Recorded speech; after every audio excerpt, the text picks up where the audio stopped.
The first cool breath of the Rila Mountain passes comes softly over your face, carrying the scent of wet stone, grass, and old snow held in shadow. Settle in and let the path take its time. We begin where the ridges lift slowly into the evening air, where Rila rises in Bulgaria with a quiet strength, and the passes rest between the heights like pauses in a long, sleeping sentence. The light is pale here, and the wind has lost its edge. It moves through low alpine plants, over granite and gneiss, across slopes that have been lifted, cracked, frozen, thawed, and softened again across immense stretches of time. You can feel the land asking nothing of you. You only follow with me, step by slow step, into the old shape of the mountains. The Rila Mountain passes were not made in a single moment. They were shaped by uplift, by patient pressure from below, by the raising of ancient rock toward the sky. Long before your feet imagine the trail, the deep crust had already begun its quiet work, pressing and shifting, lifting blocks of hard crystalline stone, until ridges stood higher and valleys found their way between them. The passes are the gentler places in that rising, the saddles where the mountain seems to lower its voice. As we move higher, the air grows thinner and cooler against your skin. The smell of pine begins to fade behind us, replaced by the clean mineral scent of exposed rock and damp alpine soil. Somewhere below, water travels unseen through a stream bed, its sound softened by distance. Above, the sky opens wider. The Rila passes hold that open feeling, as if the mountain has made room for the sky to settle down close. You notice how the slopes do not feel random. One shoulder rises with a long, steady back. Another drops into a shaded hollow where snow may linger late into spring. These shapes are the memory of uplift, because when land rises, water must answer. Rain, frost, and meltwater begin to search for lower ground, tracing small lines into the lifted surface until the lines deepen, widen, and become valleys. Between those valleys, the passes remain as crossings, neither summit nor floor, but something quietly in between. We do not need to hurry through that thought. The mountain did not hurry either. Rila's uplift was part of a wider restlessness in the Balkan region, where old rocks were raised and broken along faults, and where whole blocks of crust shifted upward while neighboring basins settled lower. The result is not a sharp story, but a slow arrangement of height and hollow, ridge and saddle, hard stone and flowing water. You can almost feel it beneath you, the deep upward pressure now stilled into landscape. The evening light rests on the pass in long, cool bands. Grass bends lightly around scattered stones. If you kneel in imagination and touch one of those stones, it feels cold, even after a warm day, because the mountain keeps its own temperature inside it. The rock has been near heat and pressure far below the surface, and now it lies in the open air, worn smooth at the edges by weather. That is one of the quiet beauties of uplift. It brings the buried world into view. And as we follow the lifted land onward, the pass begins to reveal the valleys that shaped it from both sides. The Rila Mountain passes are easiest to understand when you let yourself stand between two drainages, with one valley falling away in front of you and another breathing quietly behind. You are not at the highest point of the range, and you are not in the deep floor below. You are in the softened threshold, where the mountain gives passage through its lifted body.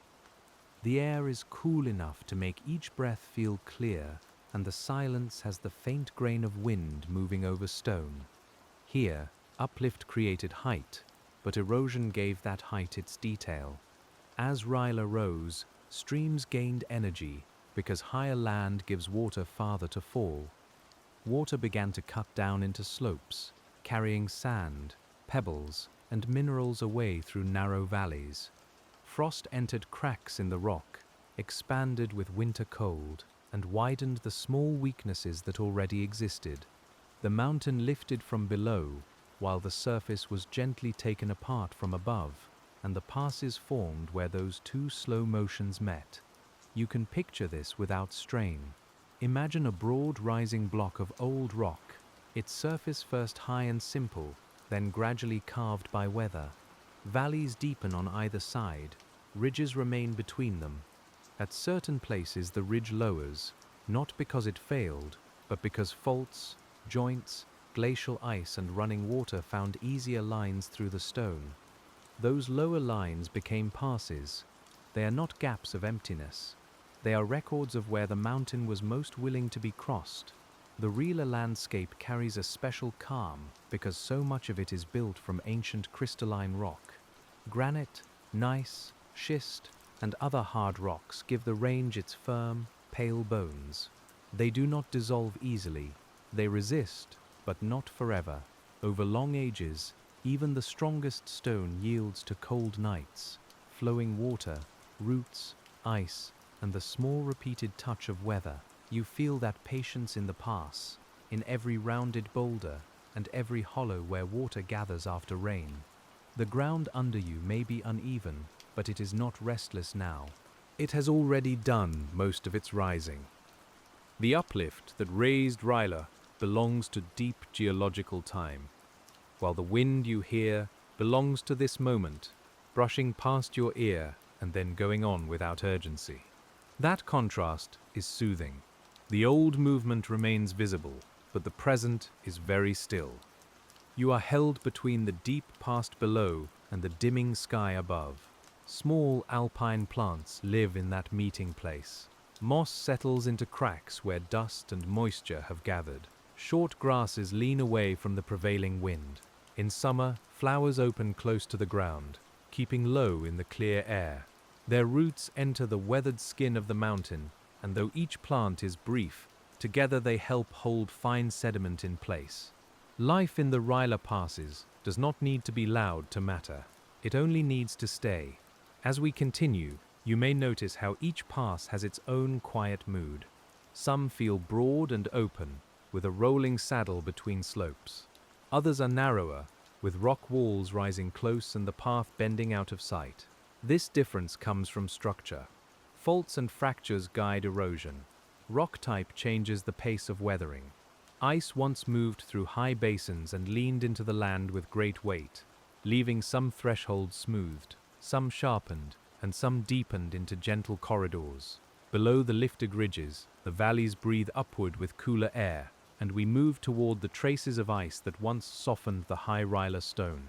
In the Rila Mountain passes, uplift came first as the great raising hand, but ice became one of the finest sculptors of the high country. You can feel the memory of it in the rounded hollows and the clean bite of cirques beneath the ridgelines. The air seems colder here, even in thought. There is a faint wetness to the stone, a smell like snowmelt and lichen, and the light turns silver where it touches old rock. When the climate cooled in past glacial periods, snow gathered in the higher basins of Rila and stayed from year to year. It compressed into ice, and the ice began to move, slowly enough to seem still, yet powerfully enough to reshape the lifted terrain. Glaciers occupied the upper valleys, scraping rock, deepening hollows, and carrying loose stone down slope. Where ridges were already lowered by structure and erosion, ice could widen and smooth the crossing. The passes became part of a frozen, patient architecture. You do not have to imagine violence here. Glacial shaping can be understood as weight and time. Ice rests on stone, then moves because gravity asks it to move.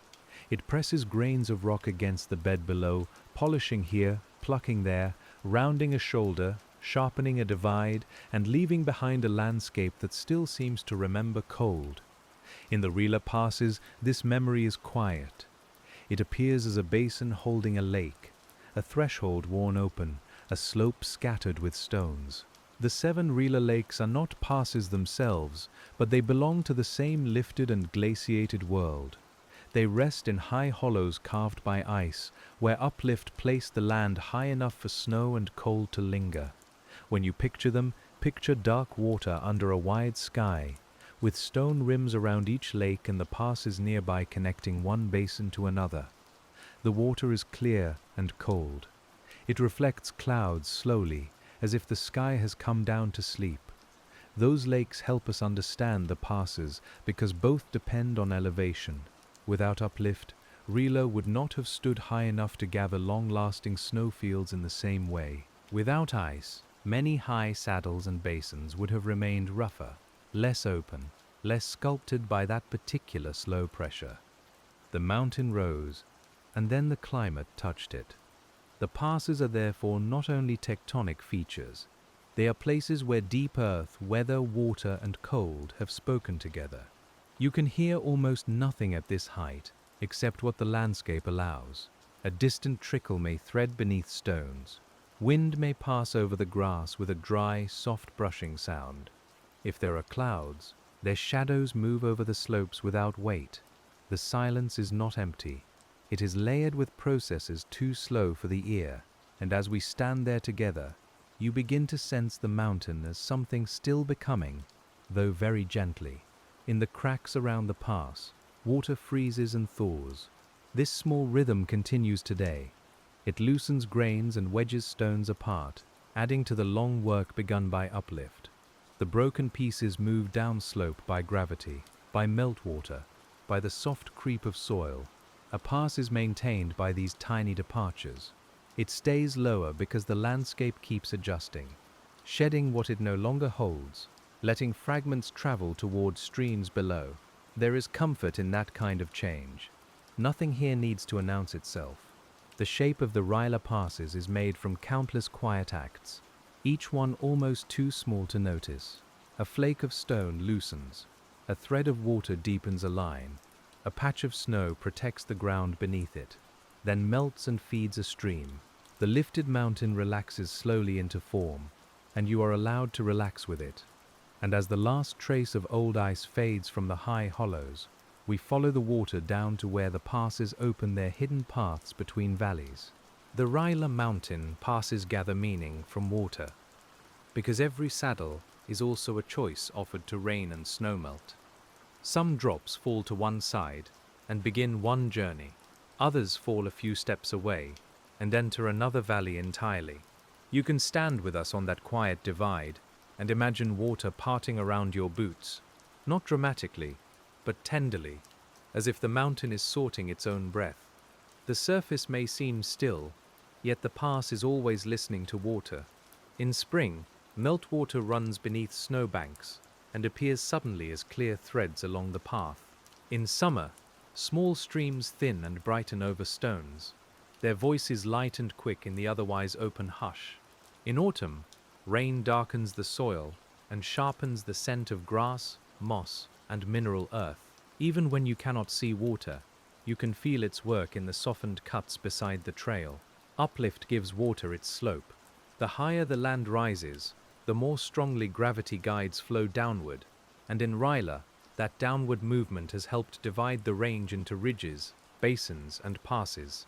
Streams on opposite sides cut back toward one another over long periods, a process called headward erosion.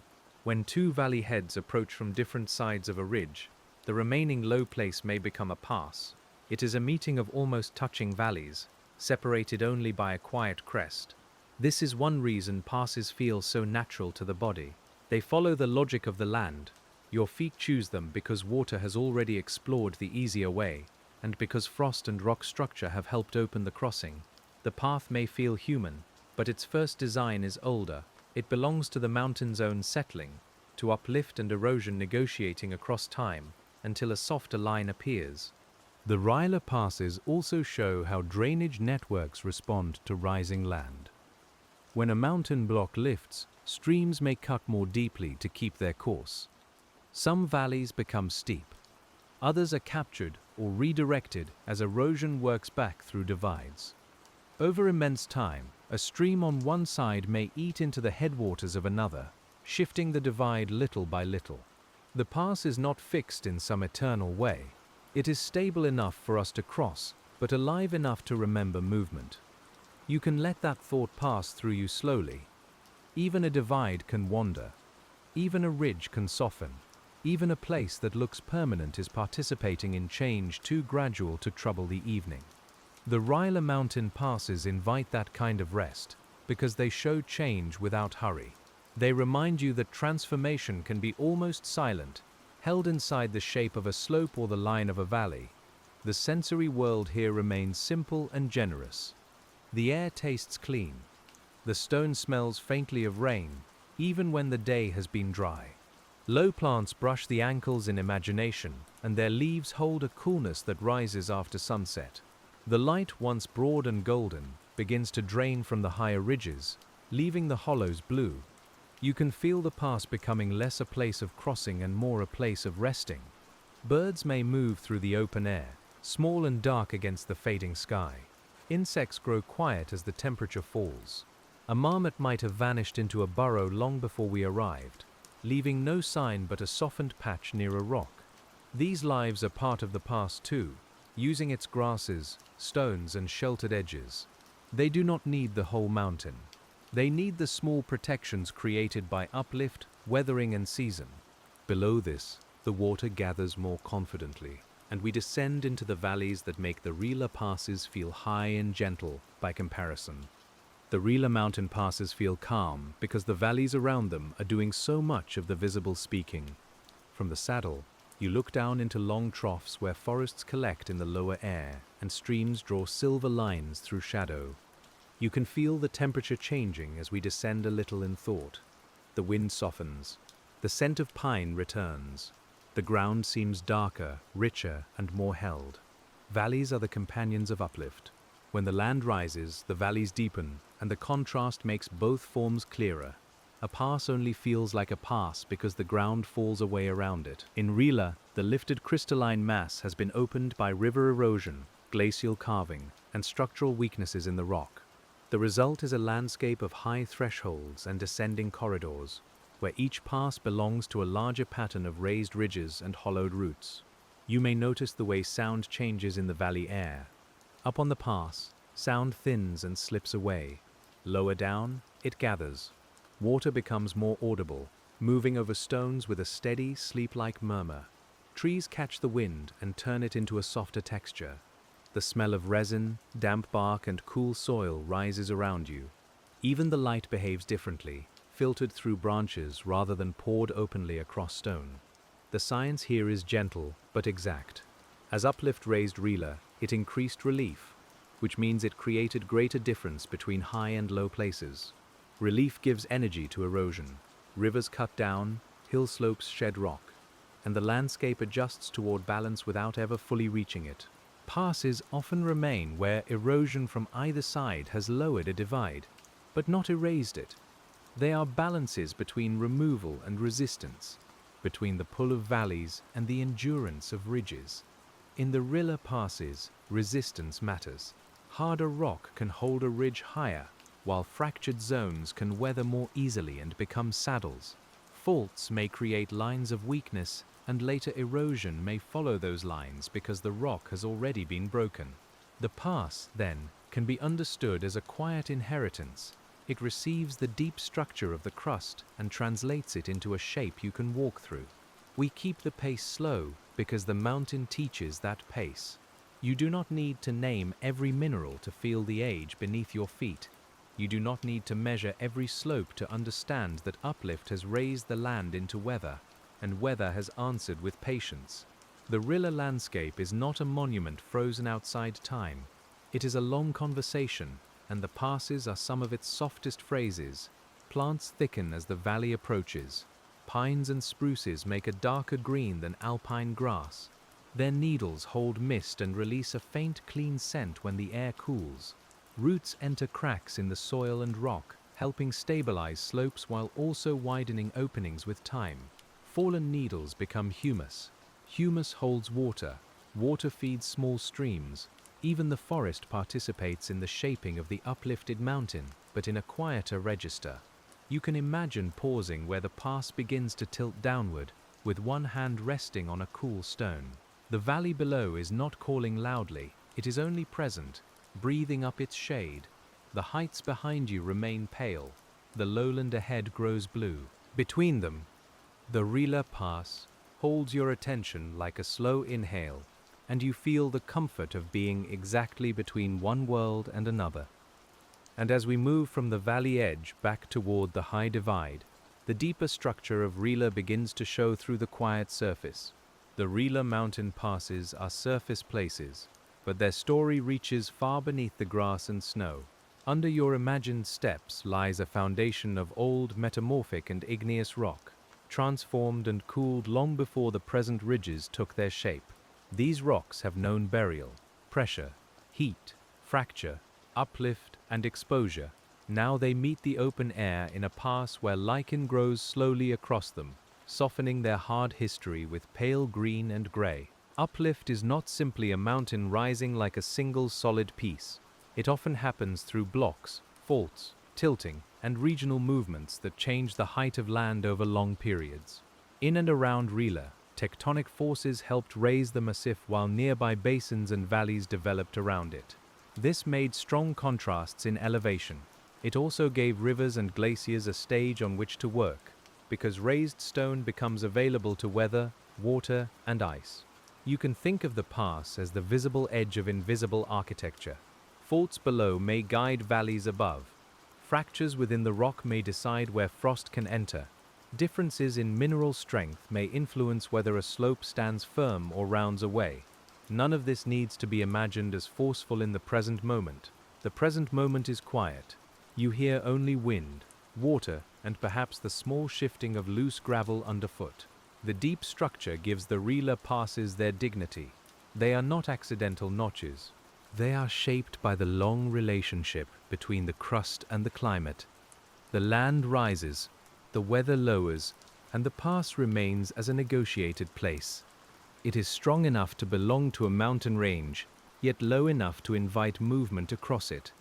That is why a pass can feel so peaceful. It is a compromise written in stone.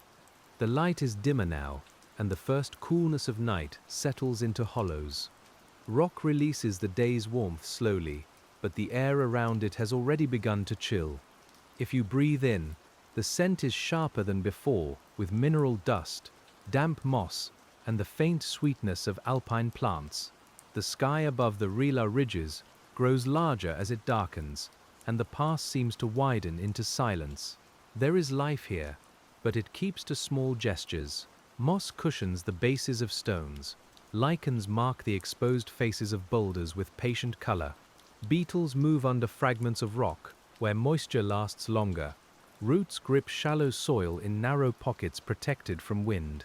These lives are adapted to a world of cold nights, bright days, thin soil, and long winters. They do not resist the mountain. They belong to its pace.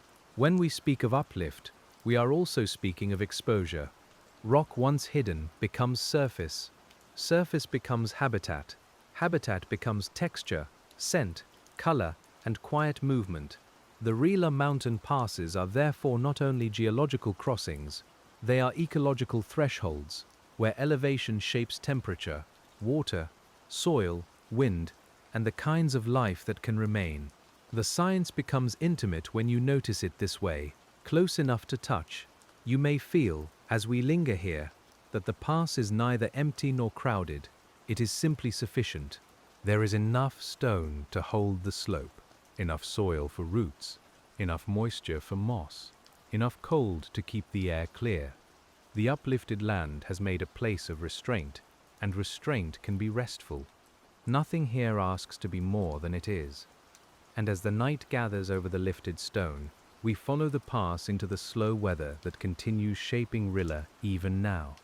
The weather in the Rila mountain passes works with a softness that can be easy to miss, because it does not announce itself as change.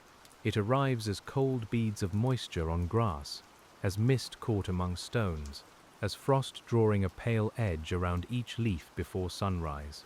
You can imagine the night air settling low against the ground, touching every surface with a patient hand. In that coolness, the uplifted rock continues to loosen grain by grain, and the mountain keeps becoming itself. When water enters a crack and freezes, it expands with a quiet certainty, pressing outward against the stone. Then the sun returns, the ice melts, and the water slips deeper, waiting for another cold night. We walk through a landscape made partly by that small rhythm, repeated through seasons beyond counting.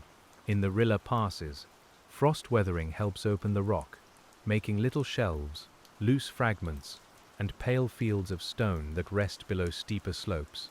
You may hear this process only in imagination, as a faint tick of cooling rock after dusk, or a small clatter from somewhere high above. Nothing startles here. The sound is softened by distance, absorbed by moss, soil, and the broad listening dark. The pass holds the weather the way a bowl holds water, gently and without preference. You stand within it, and the air gathers around your face with a clean alpine stillness. Uplift raised these slopes into colder air, and that height changed the rules of weathering. A rock held low in a warm valley wears down differently from a rock lifted into wind, snow, ice, and strong sun. In Rila, elevation invites sharper freezing, longer snow cover, and greater differences between day and night. The passes are therefore not just openings through high land, but places where altitude itself becomes an artist, shaping the stone with cold fingers. As we linger, you can feel how the surface of the mountain is always being prepared for movement. Pebbles gather in shallow channels, fine soil collects behind roots, meltwater waits in shaded pockets, then runs when the warmth returns. The uplifted land gives all these small materials a slope to follow, and gravity receives them without haste. In this way, the Rila mountain passes are maintained by countless quiet departures, each one almost invisible. The softness of the night does not erase the science. It makes it easier to hear. Uplift creates relief. Relief strengthens erosion, and erosion carves the roots by which the mountain releases itself toward the valleys.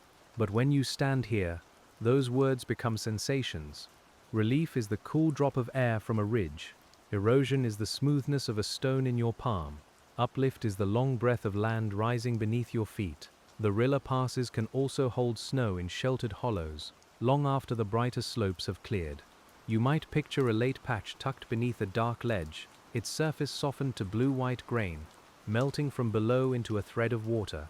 The water carries fine mineral dust, chilled by shade and stone. It slips under grass and reappears farther down as a clearer trickle. We follow that thread for a moment, letting it guide us through silence. Snow is not merely something laid upon the pass. It changes how the pass weathers. A blanket of snow can protect the ground from sharp temperature swings, while melting snow delivers water into cracks and soils. Where drifts linger, vegetation may begin later and moisture may remain longer. Where wind strips the surface bare, frost bites more deeply. The mountain's raised height decides where snow can stay, and the pass records that decision year after year. You can feel the difference between exposed and sheltered ground even in the dark. Open stone gives off a dry cold, clean and almost metallic. Mossy edges hold a damp chill, richer with the smell of earth. Grass lies flat where snow may have pressed it through winter. The Rila mountain passes are full of these small contrasts, and each contrast tells us how uplift, weather, and life share the same surface. We do not need to name every hollow. The important thing is to feel how the lifted land gathers weather differently at every turn. A saddle facing the wind will be scoured and cool, while a sheltered dip may hold mist and deeper soil. A sunlit shoulder may dry quickly, while a north-facing slope keeps its cold. The pass is not a single condition. It is a gentle mosaic arranged by height, exposure, rock, water, and time. As the night deepens, the stars seem closer over Rila, not because they have moved, but because the air feels clearer above the lifted slopes. You look upward with us, and the ridgeline becomes a dark, calm edge against the sky. Beneath that edge, the pass rests between valleys, shaped by upward force and downward weather. Nothing in the scene feels hurried. Even the darkness arrives gradually, spreading across the rocks like a slow tide. And as the cold settles into the high saddle, we move toward the older rocks beneath the pass, where uplift began long before the present wind found these slopes. The Rila mountain passes rest on rocks with histories much deeper than the ridges we see tonight. Long before the passes became crossings, the material beneath them had been buried, heated, folded, intruded, fractured, and lifted again. You can imagine the stone not as dead matter, but as a long record held in mineral grains. Under your feet, crystals have grown in darkness, pressed together under weight, then risen slowly into air and weather. Much of Rila belongs to a crystalline world, where hard rocks form the strong framework of the mountains. Gneiss may show faint bands like quiet waves frozen in place. Granite may appear pale and speckled, built from interlocking minerals that resist weathering for a long while. Schist may break along softer plains, letting water and frost enter more easily. These differences matter because they help decide where ridges stand high and where passes can slowly open. When uplift raises a varied body of rock, the surface responds unevenly. Stronger rock may hold a summit or shoulder, while weaker or more fractured rock lowers under frost, water, and gravity. We can walk through a Rila Pass and feel that hidden variety without needing a hammer or map. One stretch may be firm and blocky, another may be gentler underfoot, with finer soil and softer slopes. The mountain's deep structure becomes the texture of your path. Faults are important too, though we meet them only through their consequences. A fault is a break in the crust where rocks have shifted relative to one another. In a lifted mountain range, faults can raise blocks, lower neighboring basins, and create lines of weakness that erosion later follows. Some passes form where those structural lines help create lower roots through otherwise resistant high ground. The pass becomes a visible hush above an old underground adjustment. You may picture a long fracture hidden below grass and loose stone, not open like a wound but healed into the body of the mountain.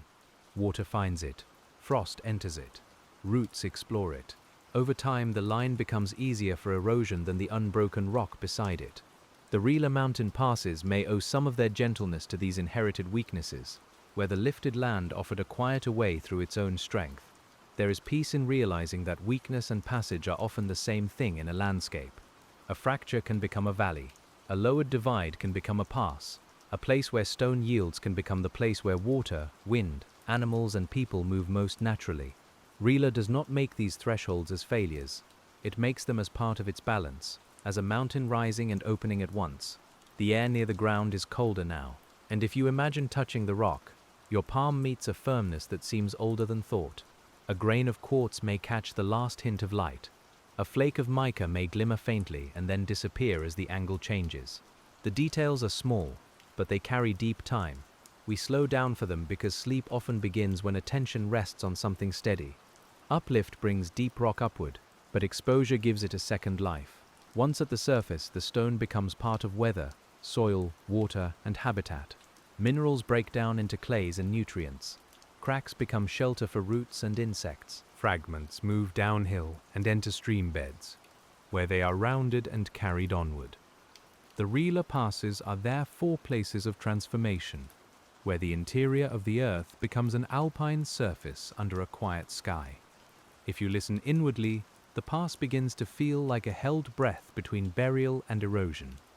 The rock has already risen from depth. It has not yet fully returned to sand. For now, it supports moss, snow, lichen, grass, and the slow crossing of weather.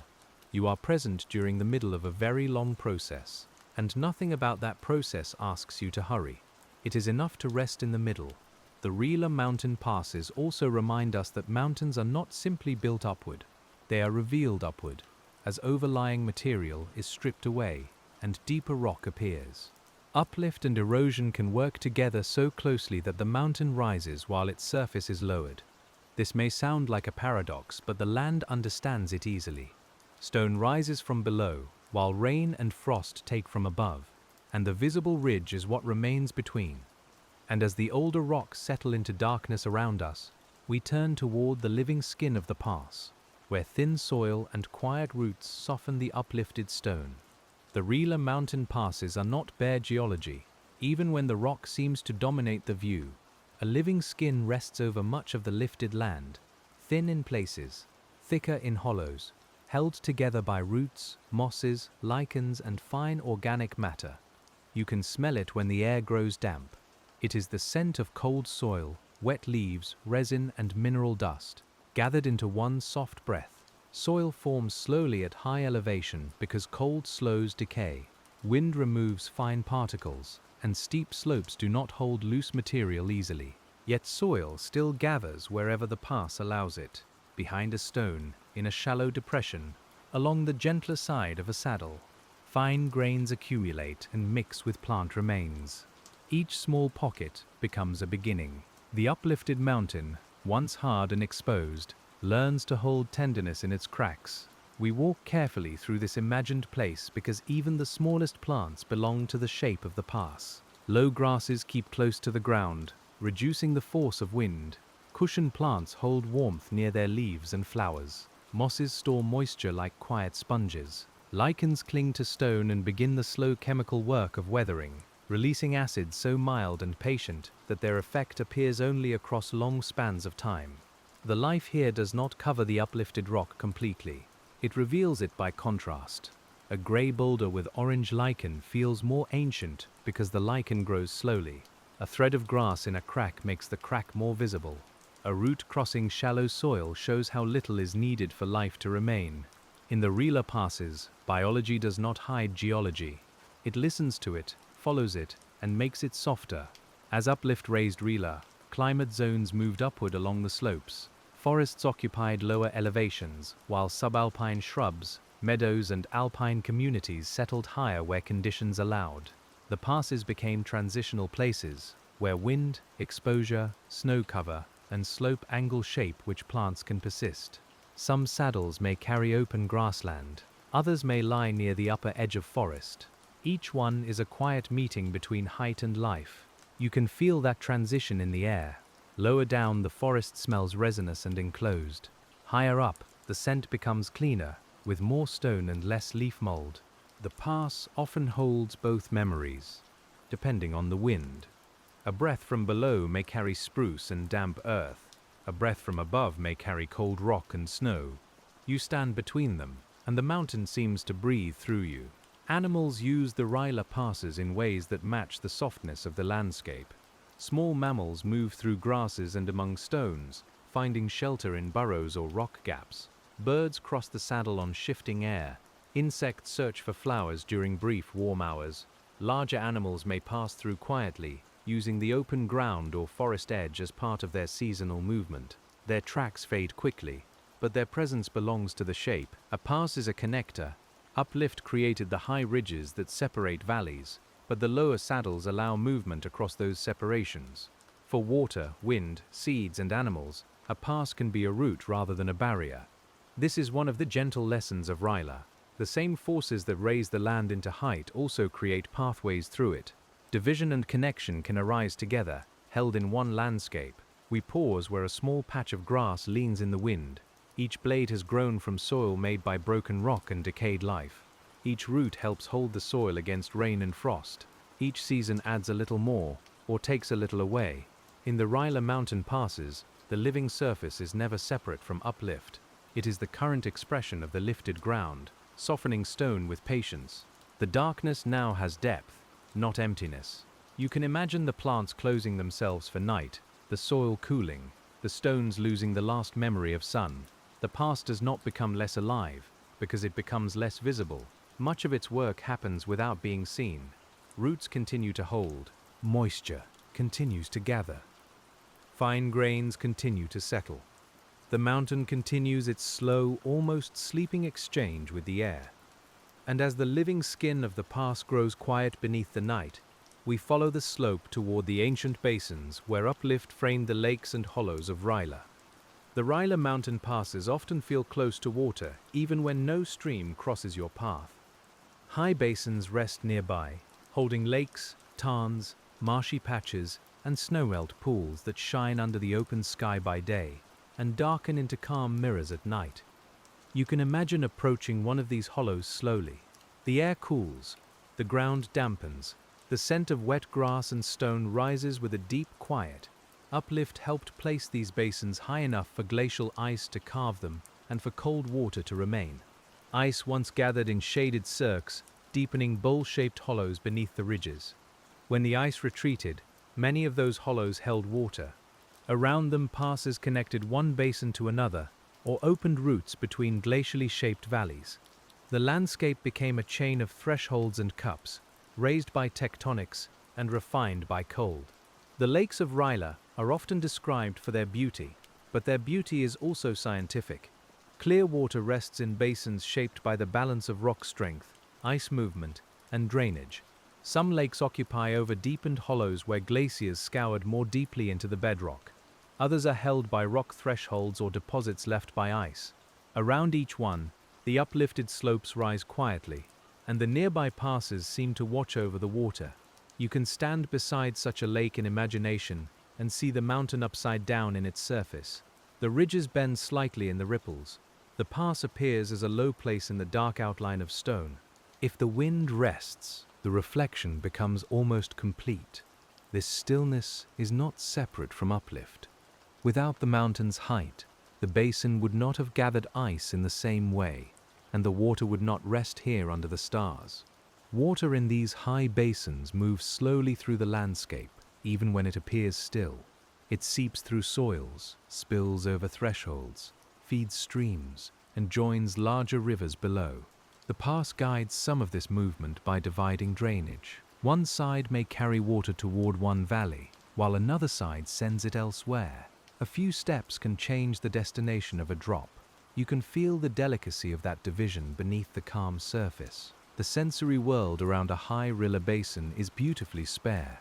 Stone cools the air. Water holds the sky. Grass grows short and bright near the damp edges. If you lean close, you might smell mud, algae, and the faint mineral freshness of meltwater. The silence has a different texture here than on the dry saddle. It is rounder, held by the basin, softened by water and night. In time, sediment settles into these basins. Fine particles carried by meltwater drift downward through the water column and lie quietly on the bottom. Pollen falls. Tiny remains of plants and organisms gather. Layer by layer, the lake keeps a memory of climate, vegetation, erosion, and human absence or presence in later times. But tonight, we leave that archive undisturbed. We only let the idea settle as softly as silt in water. The Rila Mountain passes near these basins have also changed since the glaciers withdrew. Without thick ice filling the hollows, slopes adjusted to new conditions. Loose debris moved. Streams found channels. Plants colonized exposed ground.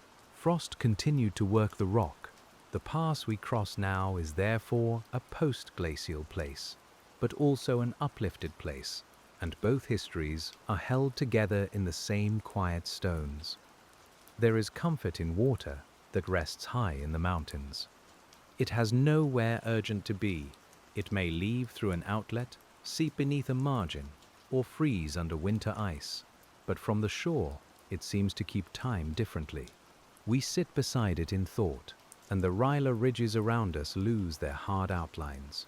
The pass behind us becomes a shadowed saddle, and the lake receives the night without resistance. A faint breeze moves across the surface, and the reflected stars loosen into threads of light. The sound is barely a sound, more like the touch of silk against stone. You breathe slowly. The mountain breathes slowly. Uplift, glaciation, weathering, and water all feel less like separate topics now and more like one long, calm process that has carried us here, to the edge of a basin under the dark. And as the basin grows still behind us, we return to the pass itself, where wind follows the lowered saddle and shapes the high ground in its own invisible way. The Rila mountain passes are corridors for wind, because air also seeks easier crossings through raised land. When ridges stand high and saddles dip between them, wind can gather and move through the lower place with a smoother flow. You feel it against your cheek as a steady coolness, not harsh, just persistent. It carries the scent of stone, snow, grass, and distant forest, braided together in one current. Wind shapes the pass more lightly than water or ice, but its work is constant. It removes fine particles from exposed ground. It dries one slope while leaving another damp. It presses plants into low forms and decides where snow will drift or vanish. In winter, wind can sweep a saddle almost bare, then piles snow deep on the lee side. Those patterns influence frost, soil moisture, plant growth, and the slow breakdown of the uplifted rock. You can picture winter without making it severe. The Rila Pass lies pale beneath a wide sky. Snow moves in soft sheets across the saddle, filling hollows, smoothing stones, and hiding the small roughness of the ground. The ridges stand dark at times, then fade as cloud lowers. Under the snow, the land rests, but not entirely. Temperature, pressure, and moisture continue their quiet work, and the pass waits in white. When spring comes, the wind changes the melt. Exposed places warm quickly, sheltered drifts linger and feed the soil slowly. Meltwater threads away, carrying fine sediment and leaving small wet fans where the slope eases. Plants respond to these differences. Some bloom early on bare patches, others wait near long-lasting snow. The pass becomes a map of winter's memory, written in moisture, flowering time, and the smell of thawing earth. Uplift placed Rila high enough to meet these strong seasonal winds and snow patterns. A low landscape would weather differently, with less alpine exposure and fewer long-lasting drifts. Height changes climate, and climate changes shape. This is why uplift is never only a matter of altitude. It alters air movement, precipitation, temperature, ecosystems, and erosion. The Rila Mountain passes are one of the places where all those changes can be felt directly. You may notice that wind also changes how solitude feels. In the forest, solitude is enclosed and scented with resin. On the open pass, solitude is spacious, held by sky and moving air. The wind gives the silence a surface. It touches the ear, passes through grass, slides over stones, and then continues down toward another valley. We do not need to follow it quickly. We only let it pass through our attention. Some passes become clearer because wind discourages deep soil and tall vegetation on the exposed saddle. Thin ground remains thin. Stones remain visible. The shape of the land is easier to read. You can see the low divide, the slopes falling away, the old relation between uplift and erosion. In gentler, more sheltered areas, soil may thicken and plants may soften the form, making the pass feel rounder and more secret. There is a calming honesty to exposed stone. It does not explain itself, yet it shows the facts of its making. Fractures, mineral grains, weathered surfaces, and lichen all sit in the open air. You look with us and the pass becomes a page without words. The uplift is there in the elevation. The erosion is there in the lowered saddle. The weather is there in every softened edge and loosened grain. Night wind often cools the skin more than still air, and you can imagine drawing your attention inward, as if your body were a small, warm place within the mountain's larger coolness. The pass surrounds you without enclosing you. Above, the sky remains open. Below, the valleys deepen into darkness. Around, the lifted ridges keep their patient watch, and the wind moves between them with a rhythm older than any footpath. And as the wind carries its quiet message over the saddle, we move toward the ridgelines that make each Rila pass a pause between higher forms. The Rila mountain passes are low only in relation to the ridges around them. If you compare them to the valleys below, they are still high places, lifted into clear air and long views. This is part of their gentleness. They are humble beside summits, but elevated above the forested floors. You stand with us in that middle height, where the world feels both spacious and sheltered, and the land opens with care. Ridges form where rock resists erosion, where drainage divides remain, and where uplift has raised the land into a shape water cannot immediately erase. A pass forms where that ridge lowers. Together, ridge and pass create rhythm across the mountain range. The ridge rises, the pass eases down, the ridge rises again. It is not dramatic when you walk it slowly. It feels like the breath of stone, lifting and settling under the sky. The high ridges of Rila carry the memory of tectonic uplift in their broad elevations and strong relief. Their summits and shoulders stand because the Massif was raised and because the rocks have endured weathering unevenly. But no ridge is untouched. Frost breaks it, snow weighs on it, rain runs from it, wind combs its surface. The pass is where all these influences have found a gentler crossing through the lifted line. You may look along a ridgeline and notice that it is not perfectly smooth. It rises to knobs, dips to saddles, bends around basins, and breaks where old structures influence the surface. Each unevenness gives water a direction and wind a pathway. The pass is one of those unevennesses made meaningful.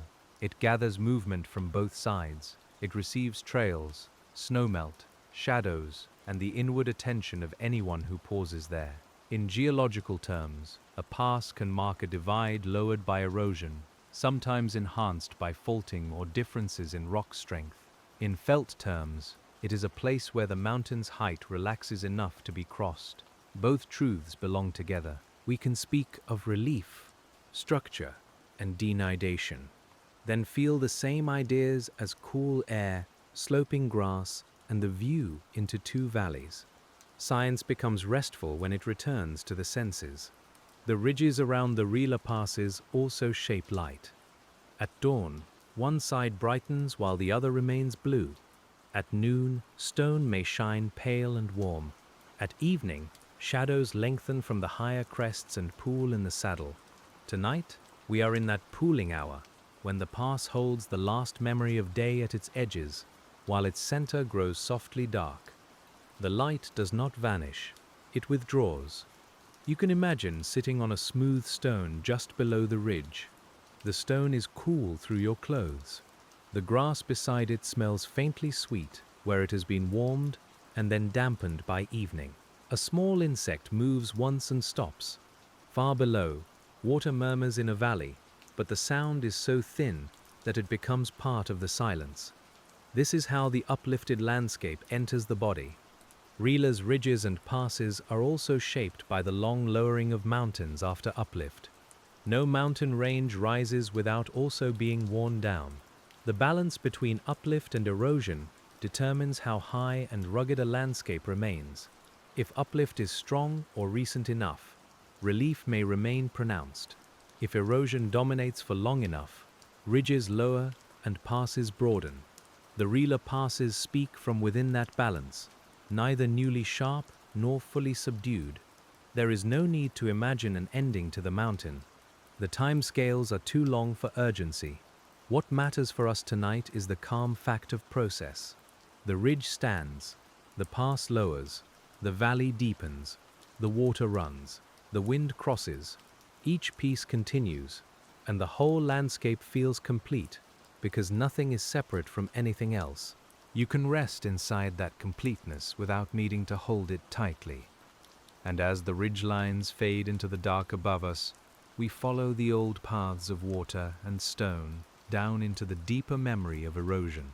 The Rila Mountain passes owe their form to erosion as much as uplift, because rising land must always meet the patient lowering of the surface. You can feel this relationship in the slope beneath your feet. It is not flat, and it is not abrupt.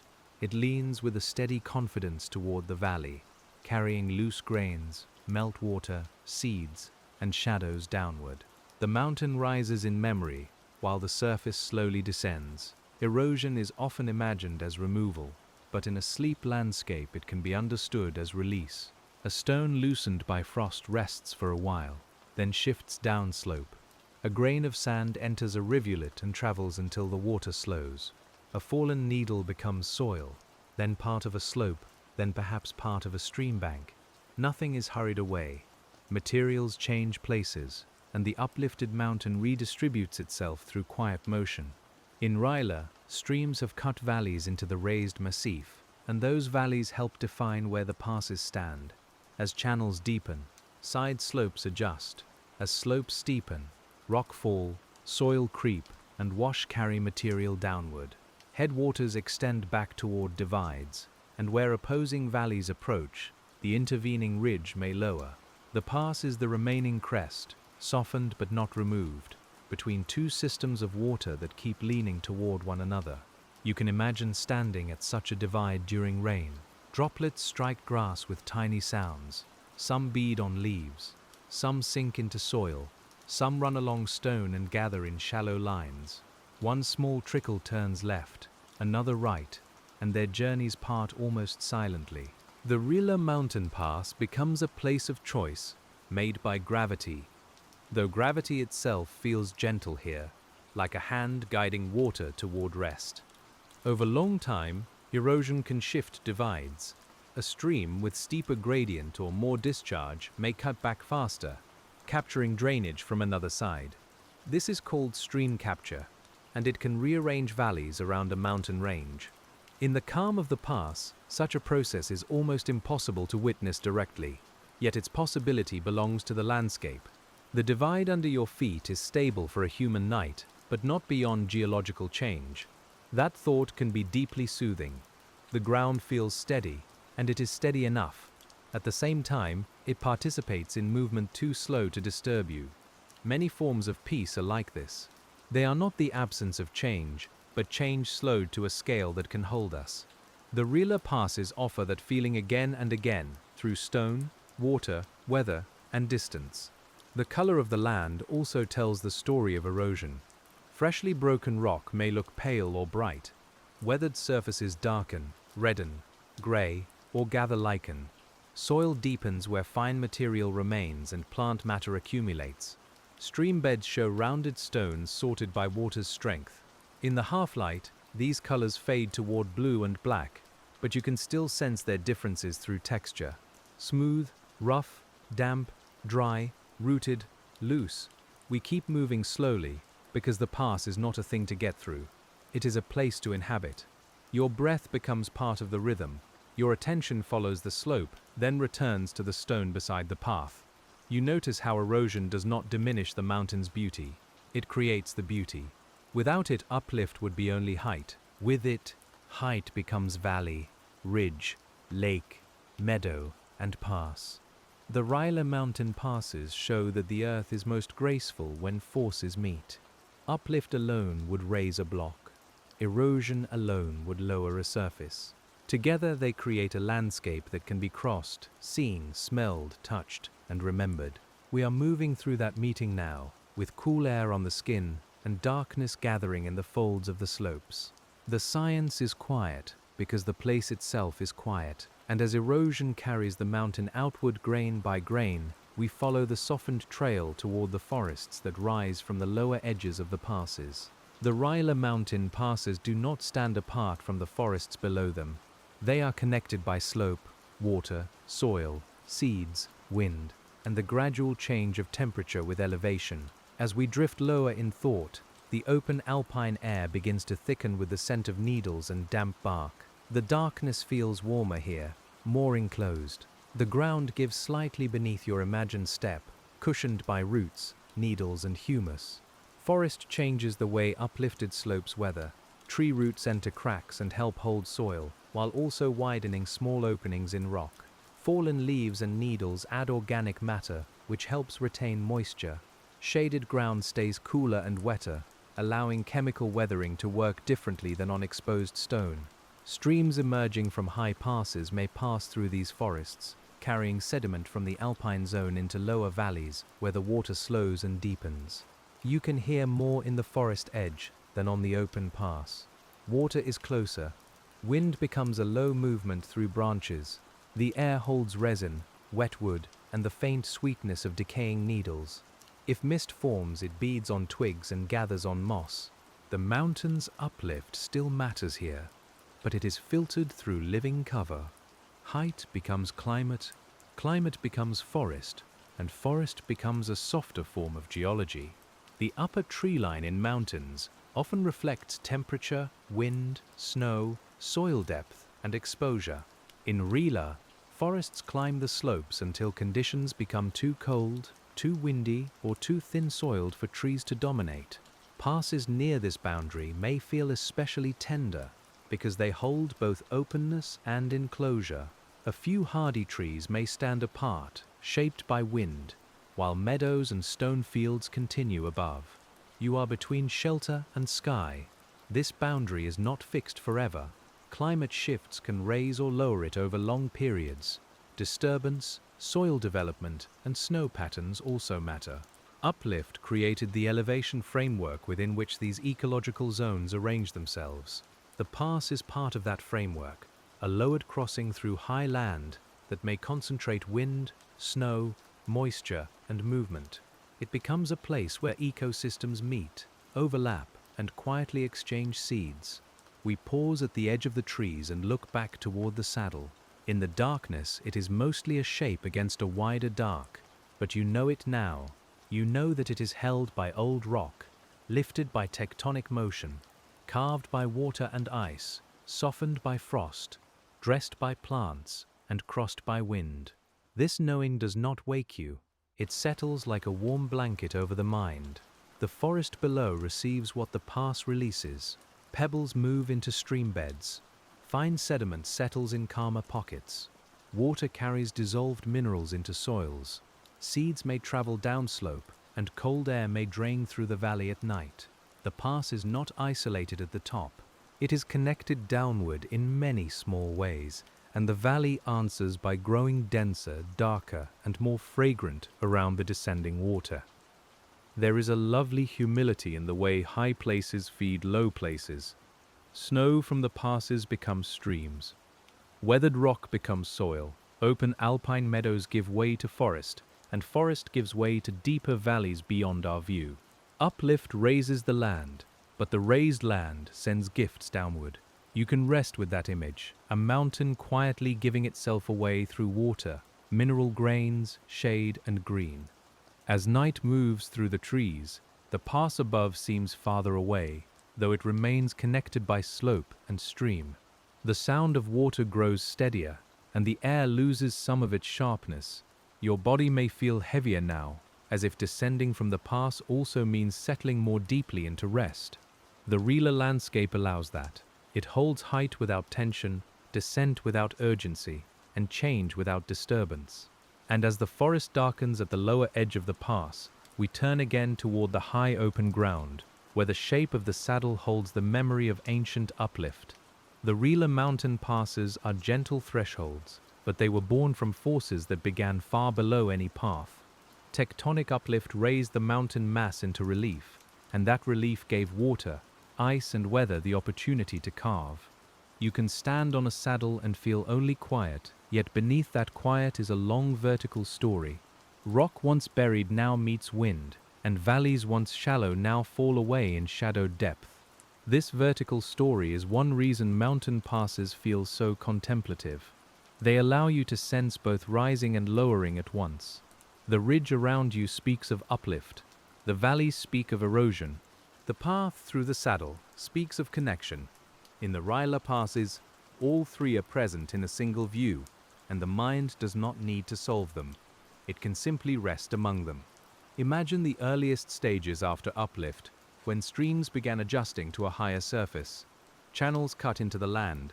Slopes steepened. Weaknesses in the rock became more important. With each cycle of rain, snow, thaw, and dry weather, the high surface gained more detail. Over long spans, certain lows became more pronounced, and certain divides became easier to cross. The pass emerged not as an event, but as a gradually clarified possibility. Later, cold periods brought ice into high basins, and glacial carving added its own signature. Cirques deepened near ridgelines. Valleys widened or sharpened according to ice flow. Rock thresholds were scoured and smoothed. Loose debris was moved and left behind in ridges, mounds, or scattered stones. When ice retreated, the passes remained as part of a newly exposed terrain, where meltwater began tracing fresh paths through old structures. You can sense the layering of these histories in the feel of the ground. A smoothed rock surface may remember ice. A fractured outcrop may remember tectonic stress. A shallow channel may remember meltwater. A mossy hollow may remember many quiet seasons of moisture and growth. The Rila Mountain Pass is not one story replacing another. It is many stories laid together, each still faintly readable in the land.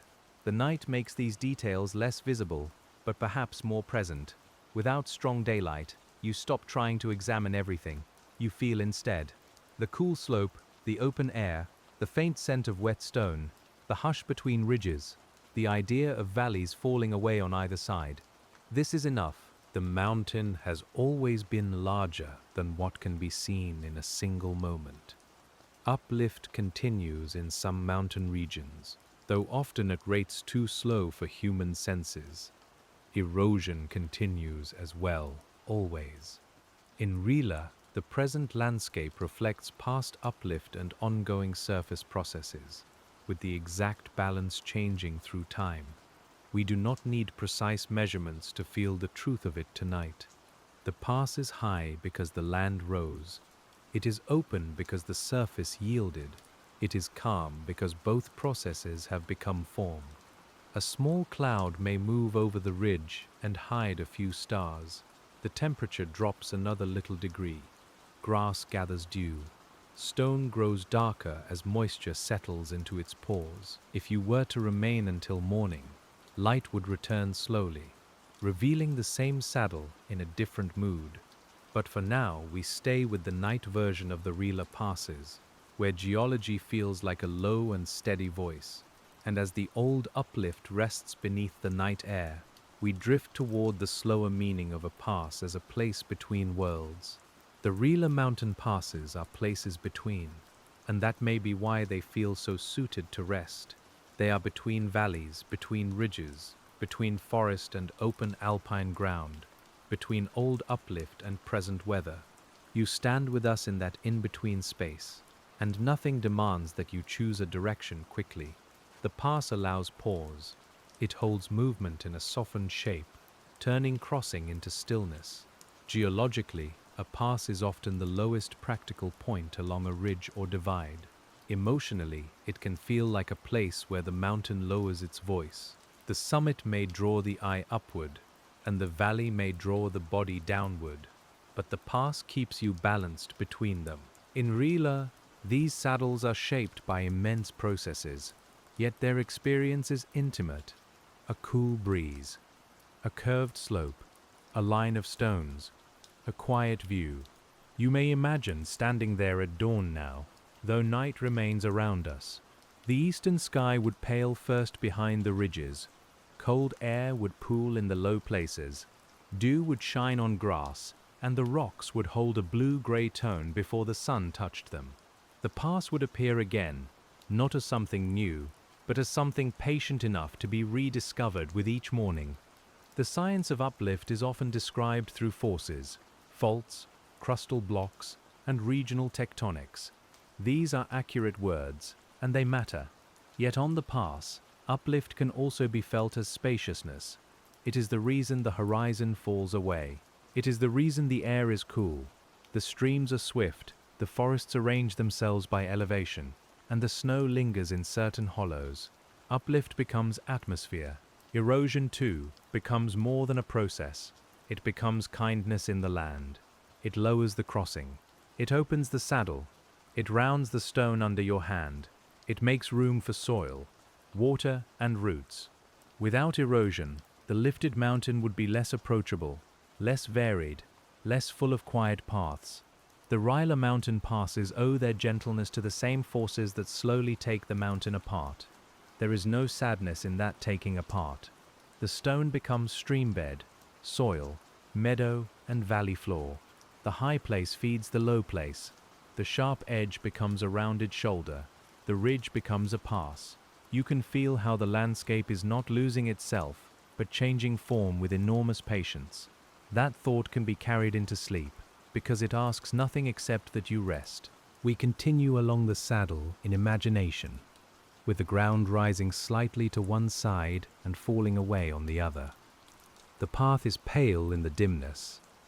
Stones press through thin soil like old knuckles, cool and steady. A faint smell of wet lichen rises when your attention lowers toward the ground. The air moves slowly enough that each breath feels connected to the movement of the mountain night. The Rila passes remind us that peaceful places are not necessarily simple places. They can be made from deep time, pressure, fracture, cold, water, root, wind, and silence. Their calm does not come from having no history. It comes from having a history so long that each part has settled into relation with the others. We are not outside that relation while we listen. For a while, we belong to it. And as the pass holds us between height and hollow, we move farther into the quiet work of time that softens every lifted ridge. Time in the Rila Mountain passes does not feel like a straight line. It feels layered, like cool air lying over warm stone or snow resting over grass that will rise again in spring. You can sense the present moment clearly, with night on your skin and a faint mineral scent in the air. Beneath it, older moments remain, folded into the shape of the ground. The first layer is the rock itself, formed and transformed in deep conditions before the mountain took its current form. Another layer is uplift, when the land rose and relief increased. Another is erosion, when water cut and frost loosened. Another is glaciation, when ice shaped basins and thresholds. Another is the living skin of plants and soils. The pass holds all of these layers without confusion, as if complexity can be calm when given enough time. You can imagine each layer as a quiet tone in a low chord. The deep rock gives the chord weight. Uplift raises it. Water and ice shape it. Plants soften it. Wind carries it outward into the night. The Rila Mountain passes are not silent because nothing is happening. They are silent because everything is happening slowly, and slow things often speak below the level of ordinary hearing. This is why the landscape feels suitable for sleep. It offers motion without urgency. It offers change without alarm. It offers depth without darkness becoming frightening. The mountain is old, but not remote from you. It is underfoot, in the air, in the smell of damp soil, in the cooled stone beside the path. You do not need to master its history. You can let its history hold you. Geological time can sometimes feel too vast, but here it becomes gentle. 1,000,000 years becomes the rounding of a ridge. Many thousands of winters become a softened block of stone. A long sequence of snowfalls becomes a lake basin holding dark water under stars. The mind may not grasp the scale, but the body understands repetition. Breath after breath, season after season, grain after grain, the Rila passes are shaped. The pass also teaches that not all movement travels forward in a way we can see. Some movement is vertical, like uplift from below. Some is downward, like sediment entering a stream. Some is sideways, like wind crossing a saddle. Some is inward, like water entering a crack. Together, these movements create a place where you can stand still and still be surrounded by motion, softened into form. You may feel your attention growing slower now, which suits the mountain. Details come and go. A stone, a blade of grass, a cold breath, a dark ridge, a valley holding water somewhere below. The Rila Mountain passes remain present even when your focus loosens. Their shape is simple enough to carry into drowsiness, and their making is deep enough that the mind can drift without reaching the end. The darkness does not flatten the land entirely.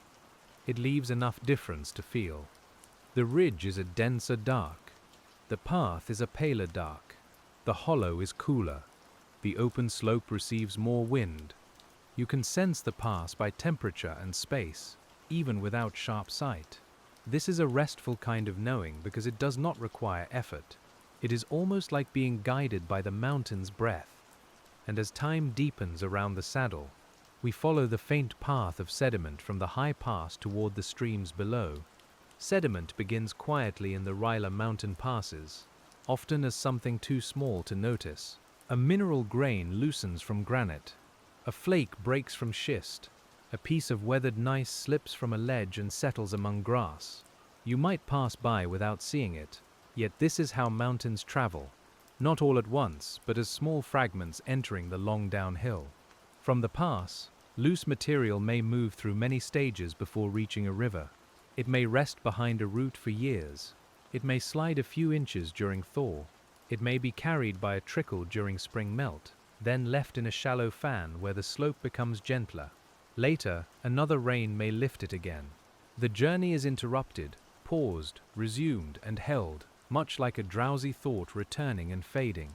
Uplift makes this journey possible by giving the landscape height. Without height, gravity would have less work to do. With height, even a small grain has direction.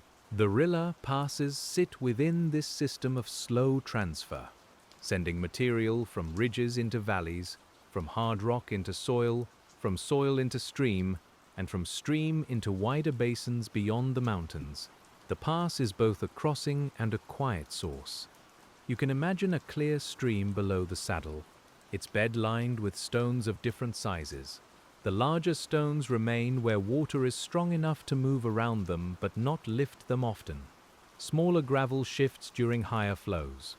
Fine sand gathers in calm pockets behind rocks. Each particle has come from somewhere, perhaps from a pass like the one where we stand, perhaps from a wall above a glacial basin, perhaps from a weathered shoulder of stone. Streams sort the mountain by weight and size. They carry what they can, leave what they must, and begin again when flow increases. During snowmelt, the water grows louder and colder, moving sediment farther. During dry periods, it narrows and clears, revealing the stones beneath. This rhythm is not separate from the pass. Snow gathered near the saddle becomes water, and water becomes the movement of the uplifted mountain toward lower ground.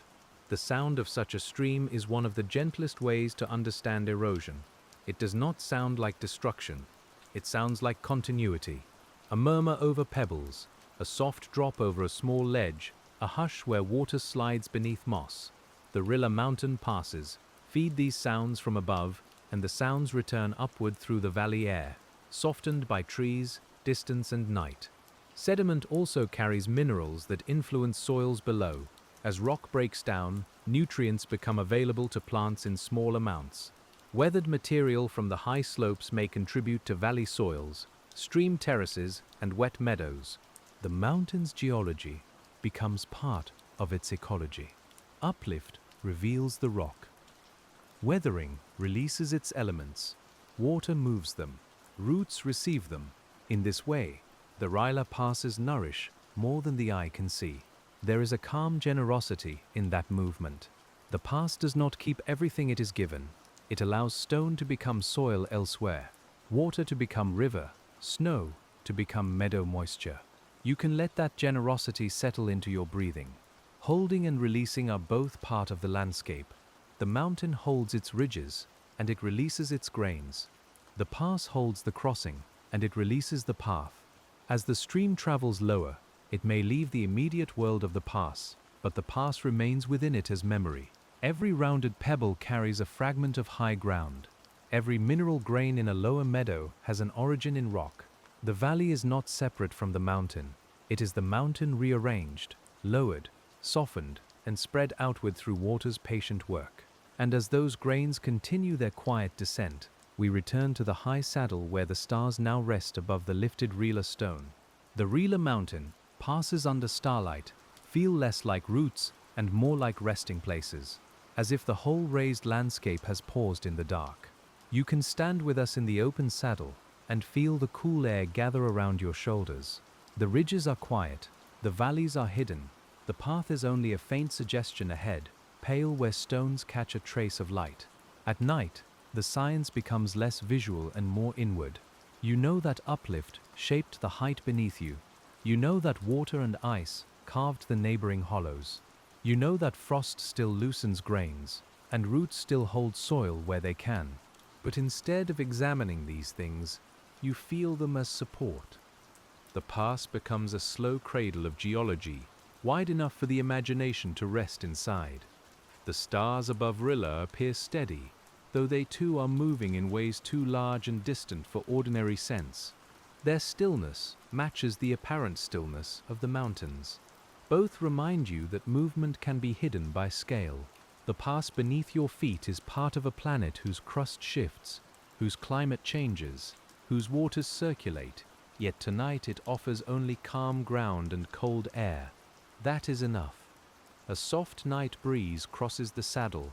It has come from one valley and is going toward another, using the pass because the raised ridges guide it there. Air, like water, follows the shape of the land. Uplift made the ridges high enough to direct the flow, and erosion made the saddle low enough to receive it. You feel that flow on your skin as a gentle touch. The Rila Mountain passes are therefore not only forms of rock, they are forms of movement.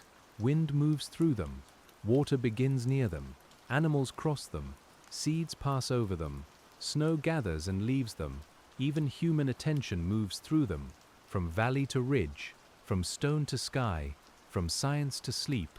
A pass is a place where movement becomes quiet enough to notice. You may sense that the path ahead is less important now than the place where you are. We have followed uplift, weathering, ice, water, forest sediment, and time, but the pass remains simple under the night. a low crossing in a high ridge, a breath between slopes, a softened line in an ancient raised massif. The mind does not need more than this.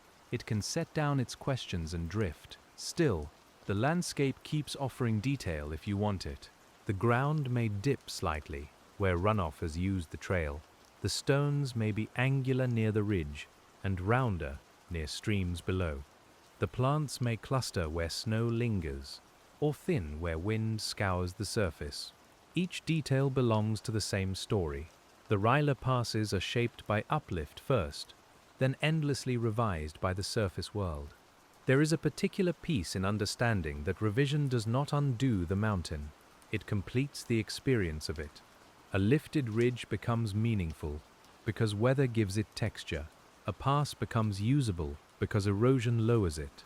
A valley becomes rich because sediment enters it. A lake becomes reflective because ice once deepened its basin. The landscape is a series of softenings, and each softening makes the place more whole. We let the night widen. The pass no longer feels like something to describe quickly. It feels like something to accompany. The air cools. The stars remain. Somewhere below, a stream continues without needing to be seen. Somewhere above, the ridge holds its dark line against the sky. Between them, the Rila Mountain Pass rests in the long afterlife of uplift, quiet and enduring. And as the stars lean over the saddle, we move into the deeper calm of the mountain's shadow, where every process slows into darkness. The shadowed side of a Rila Mountain Pass has its own atmosphere, cooler and more secret than the slope that held the last light. You can feel the change as we cross the divide in thought. The air becomes slightly damp, the scent of moss grows stronger, stones lose their pale outlines and blend into the ground, while the path continues as a softness underfoot, guiding us with patience. Aspect matters in mountain landscapes. A slope facing the sun receives more warmth and dries more quickly, while a shaded slope holds snow longer and keeps moisture deeper into the season. In the Rila passes, this difference influences frost action, soil development, plant communities, and the timing of meltwater. Uplift created the high relief, but the angle of each slope decides how light and cold are distributed across that relief. You can imagine two sides of the same saddle living slightly different lives. One side flowers earlier, with dry grasses and sun-warmed stones. The other remains blue with lingering snow, wet soil, and slower opening leaves. Water leaves them at different times. Frost works them differently. Plants adapt to each rhythm. The pass joins these contrasting slopes, holding them together without making them the same. This is another quiet lesson from Rila. Unity does not require sameness. A single pass can contain sun and shade, wet and dry, open stone and rooted soil. It can be one place and many conditions. You can rest in that complexity because it does not press for attention. It simply surrounds you, as natural as breathing, as steady as the dark ridge above the valley. The shaded slope may also preserve traces of older cold more clearly.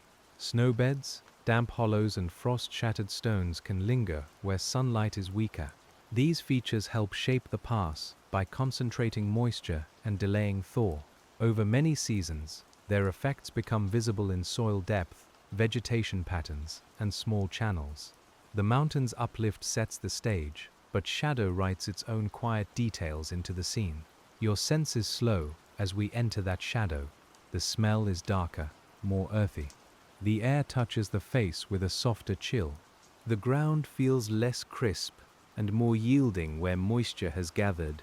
A small seep may move beneath grass, not quite a stream, only a hidden wetness following gravity. In the Rila Mountain passes, even water can seem to whisper rather than speak. The science of slope aspect might sound technical elsewhere, but here it becomes intimate. It is the difference between a warm stone and a cold one. It is the reason one patch of grass glows in afternoon light, while another stays damp until noon. It is the cause of uneven snowmelt, varied plant growth, and different rates of weathering across the same pass. The lifted land receives the sun unevenly, and the landscape becomes textured. We move slowly because darkness asks for slower movement. The path bends across the shaded side, and the ridge behind us disappears into a broader dark. You no longer need to hold the whole mountain in view. It is enough to feel the next few steps, the next breath, the next cool touch of air. The Rila Pass continues around you, shaped by uplift, softened by shadow, and held by night. And as the shaded slope carries us gently downward, we listen for the quiet evidence of springs born from the lifted stone. Springs in the Rila Mountain passes begin where water finds a hidden route through soil, fractured rock or glacial deposits, then returns to the surface with almost no sound. You might notice one first by the brighter green of plants, or by the cold wetness underfoot. The air smells clean there, with a faint mineral edge. Water appears from the mountain as if the stone has exhaled a secret. Uplift influences springs by raising recharge areas and shaping the fractures through which groundwater moves. Rain and snowmelt enter the high ground, seep through soil, and follow cracks or permeable layers until they meet a barrier or an opening. Then the water emerges.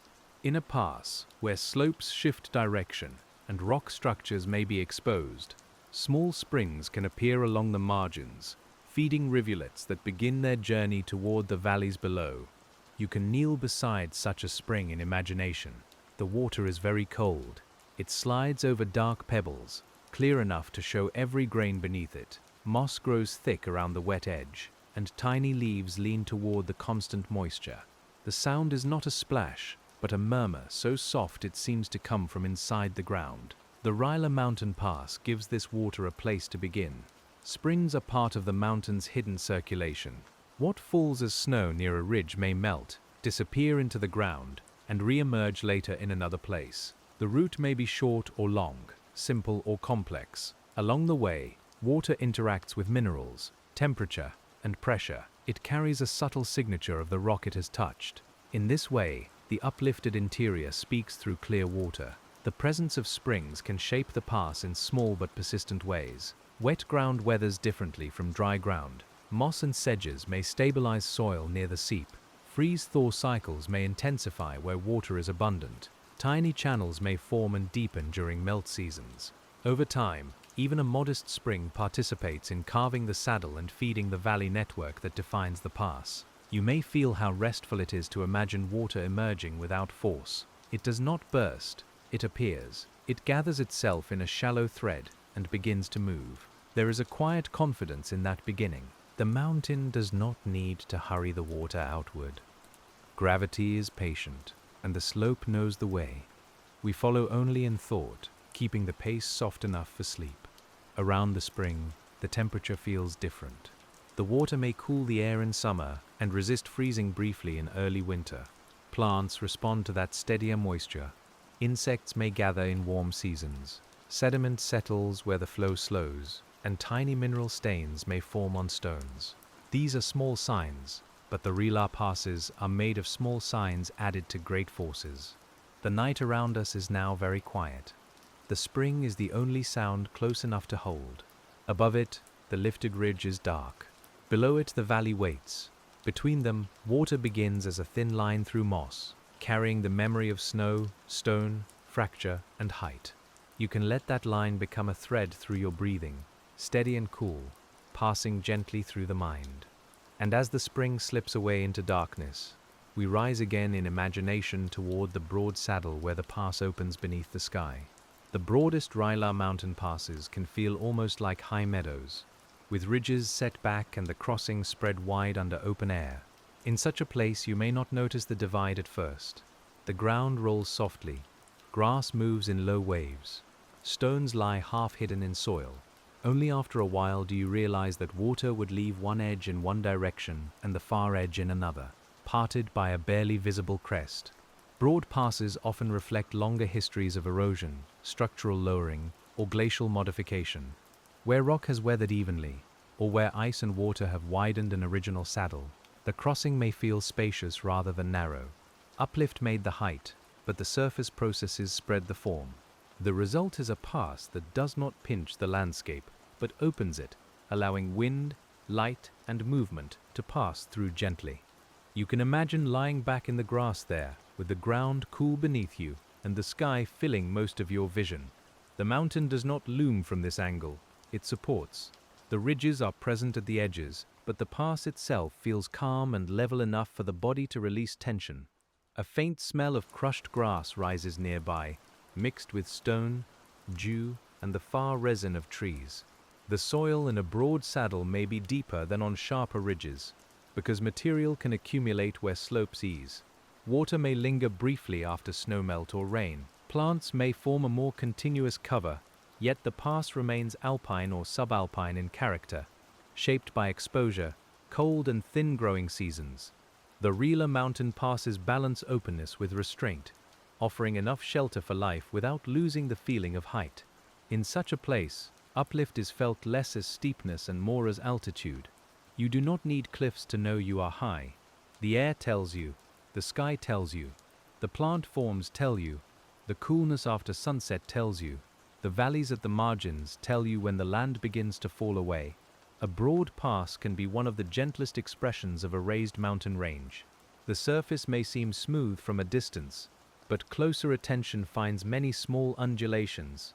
Frost heave can lift stones, roots can hold tiny mounds, meltwater can make shallow swales, burrowing animals can disturb soil, old glacial deposits may create subtle hummocks. These small textures make the pass a living surface, never perfectly flat, always adjusting in quiet response to water, temperature, and time. We keep the language soft, because the place itself is softening. The earlier sense of ridge and valley remains, but it is spread out now. The path does not force a decision, it wanders. Your attention can wander too, from grass to stone, from slope to sky, from deep uplift to the present feeling of cool ground. The Rila Pass becomes a room without walls, roofed by stars and floored by patient earth. Even in openness, the pass carries direction. Wind crosses, water divides. Animals choose routes. The land invites movement without insisting on it. That invitation is part of what makes a pass different from a summit. A summit gathers arrival. A pass gathers continuation. Tonight, though, continuation can be very slow. We move only a little, letting the broad saddle hold us in its lifted quiet, and as the broad meadow of the pass fades behind us, we approach the narrower crossings where rock and shadow come closer around the path. Narrower Rila mountain passes have a more enclosed calm, with slopes rising nearer on either side, and the path threading through a lower notch. The air may feel cooler there, shaded for longer parts of the day. Sounds become more focused. A footstep on gravel, a trickle under stone, a breath of wind between rock faces all seem clearer, but still softened by the night. A narrow pass may form where erosion exploits a particularly focused weakness in the ridge. This could be a fracture zone, a softer band of rock, or the headward cutting of valleys approaching from opposite sides. Glacial ice may also sharpen or smooth such places, depending on its thickness and movement. The result is a crossing that feels more intimate, as if the mountain has drawn its shoulders close and lowered a quiet doorway.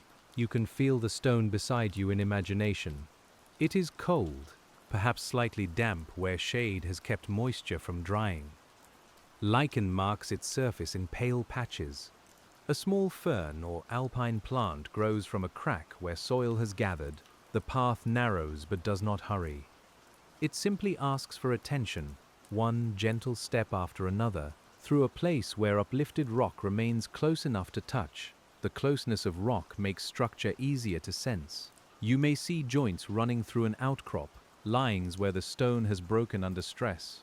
You may see layers or bands in metamorphic rock, tilted or folded by ancient pressures. These features guide weathering. Water enters along them, ice widens them, and fragments loosen over time. In the Rila passes, the visible face of stone often reveals the hidden logic of the crossing. Narrow places can also hold snow differently. Wind may funnel through, scouring some surfaces and piling drifts in protected pockets. Shade can preserve snow late into the season, feeding small trickles that keep the path damp. Frost may remain active for longer where sunlight rarely reaches. The uplifted ridge creates the enclosure, and the enclosure creates its own miniature climate, cooler, moister, and more reserved. We pass through without any sense of confinement. The mountain is close, but not pressing. The walls of rock are simply present, old and quiet, holding the path the way hands might hold a bowl. Above, a strip of sky appears between dark edges. Below, the ground slopes out toward a valley. The pass is a brief narrowing in the larger flow of land, and its calm comes from that clear shape. Life in a narrow pass often gathers in protected niches. Moss grows where seepage keeps stone damp. Small plants root in ledges. Insects shelter under loose rocks. Snowmelt feeds tiny green places, even in otherwise bare ground. These details soften the stone without hiding it. They remind you that uplift and erosion create not only large forms, but small refuges where life can rest close to the rock. The path opens slightly ahead. The air moves more freely. The sound of water becomes more distant again. You can feel the transition in your body, from enclosure back toward openness, from shadow toward a wider dark. The Rila Mountain Pass has changed mood without changing its nature. It remains a lowered crossing in raised land, shaped by forces so slow they feel almost like sleep. And as the narrow stone doorway opens behind us, we follow the line of the pass into the quiet relation between mountain height and human stillness. The relation between mountain height and human stillness is very gentle in the Rila Mountain passes, because the land does not ask you to conquer it or understand it all at once. It only invites you to notice how a raised place can become quiet inside the body.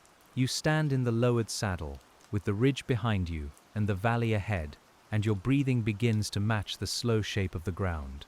Height changes the way attention behaves. In a valley, the world may gather close around you, with trees, water and slopes forming a sheltered room.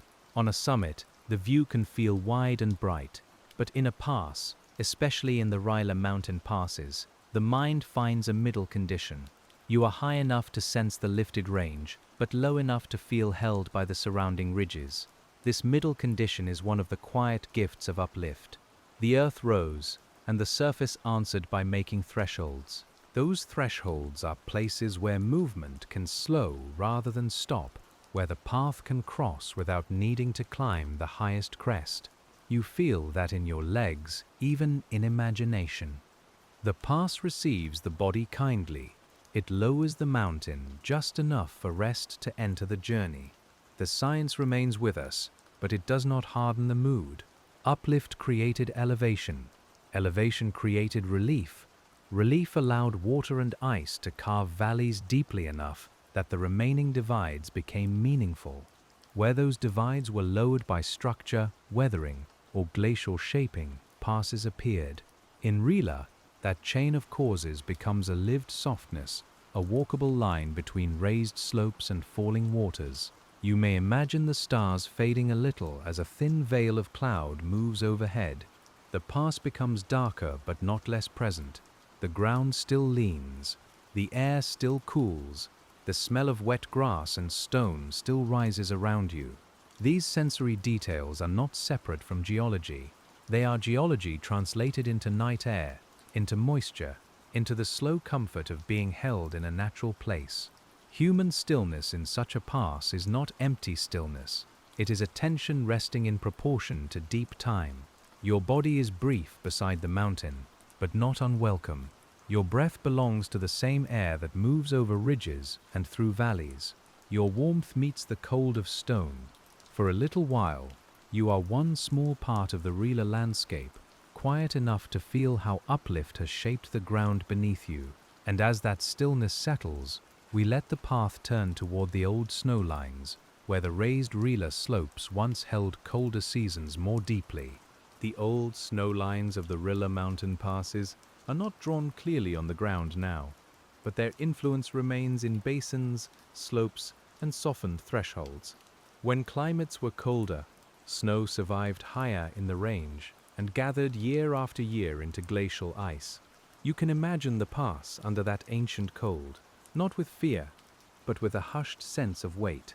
Snow-covered stone, wind-shaped drifts, and the land weighted in white. Uplift made this possible by raising Rila into colder atmospheric layers. A landscape must be high enough for snow to persist through warm seasons before glaciers can form. As snow accumulates, compresses, and recrystallizes, it becomes ice capable of movement.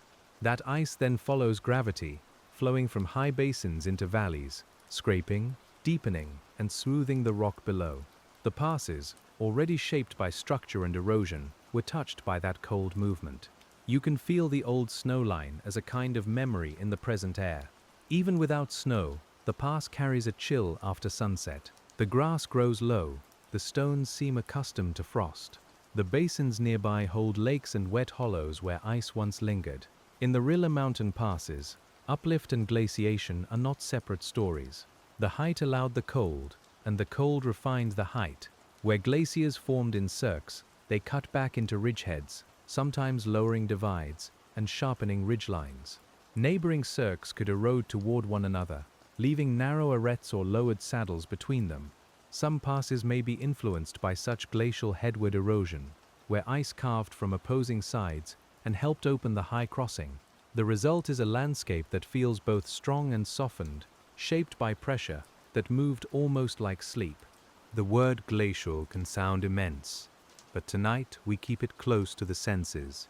Ice is cold weight under a pale sky. It is compressed snow with trapped air, blue in cracks, white on the surface, carrying grains of rock at its base. It moves slowly enough to seem still, and yet it changes valleys. You can imagine it resting over Rila's lifted slopes, altering the passes without hurry, by persistence.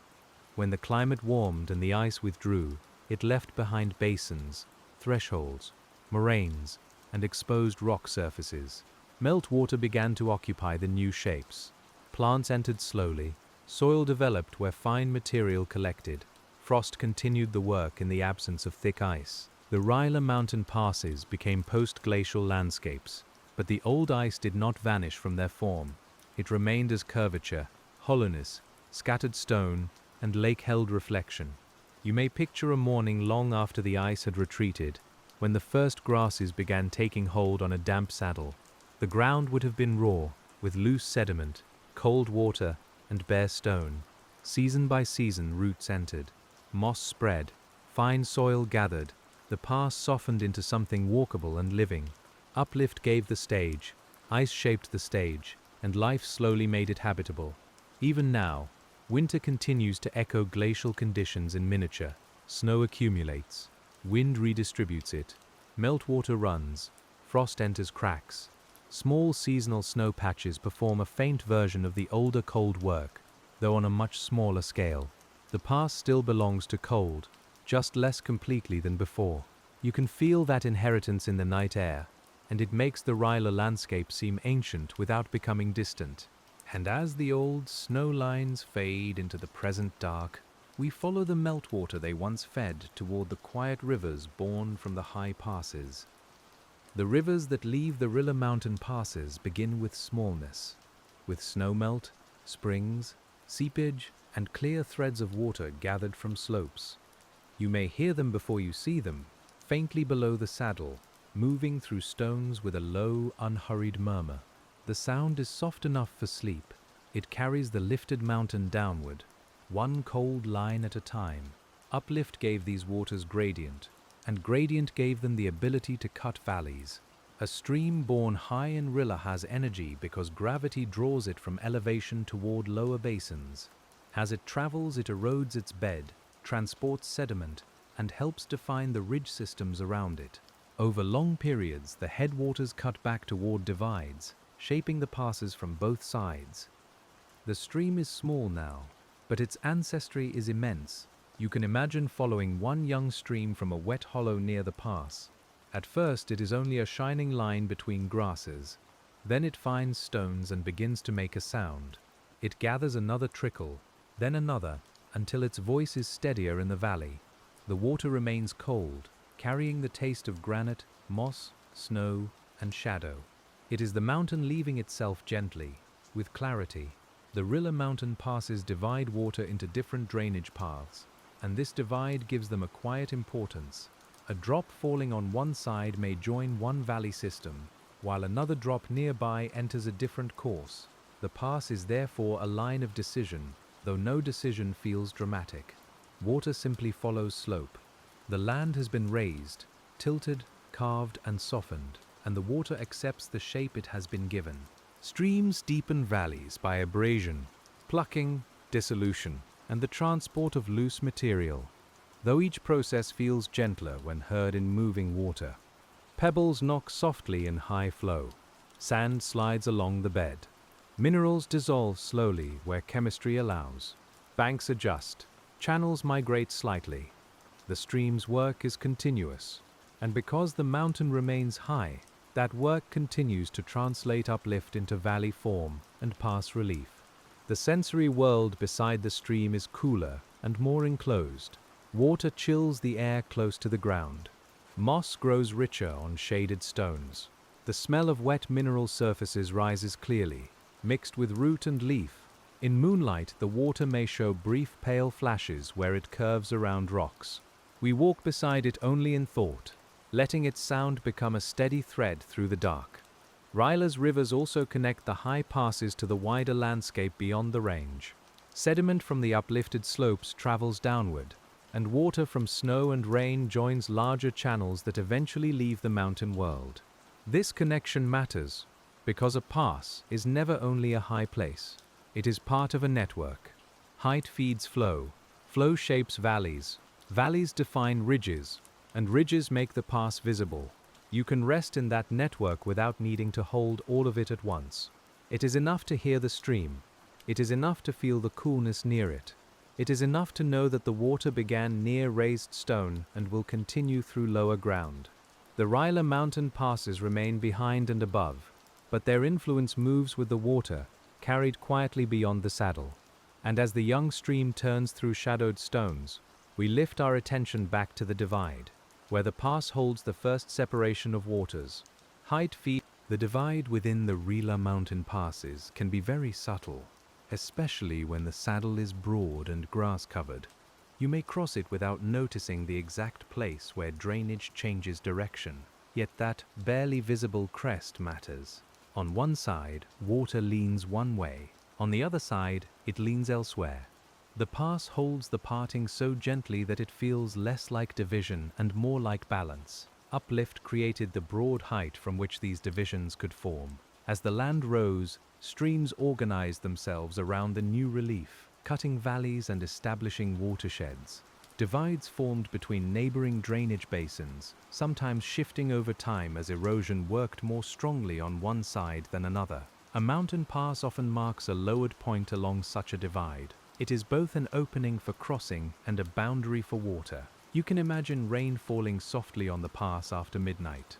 Each drop arrives with a tiny touch on grass, stone, or soil. Some soak in and move underground. Some run along the surface. Some enter cracks. A few drops only inches apart may eventually join different rivers. The scene is quiet, but the implications are wide. The Rila Pass is a small place where larger geographies begin to separate.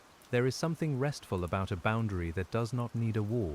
The divide is not marked by hardness. It is marked by slope. Water understands it without signs. Wind crosses it without concern. Plants grow across it where conditions allow. You stand on it with us, and the body senses that separation can be soft.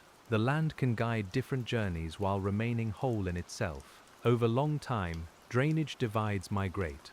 If one valley erodes headward more effectively, it can capture area from another basin, pulling the divide toward the weaker side. This movement is slow and often episodic, shaped by rock type, slope, climate, and base level. In the Rila Mountain passes, such possibilities are part of the deep geomorphic story. The present divide is real, but it is not beyond change. The past does not seem uncertain because of this. It seems alive. Its stability belongs to the scale of our night, our breath, our listening. Its change belongs to another scale, where valleys lengthen, ridges lower, and drainage patterns adjust. You can allow both truths to coexist. The ground holds you now, and it has been moving through geological time. That coexistence is one of the deep comforts of mountains. The feel of the divide underfoot may be no more than a slight rounding. Grass may cover it. Stones may lie along it. A faint trail may follow it for a while, because the high line is often drier than the hollows. The air may move over it cleanly. Looking left and right, you sense valleys descending away into darkness, each one shaped by water that began near this lifted crossing. Rila's passes show that uplift is not just vertical motion, it reorganizes flow across the surface. When land rises, watersheds adjust, valleys deepen, slopes steepen, and low crossings become more defined.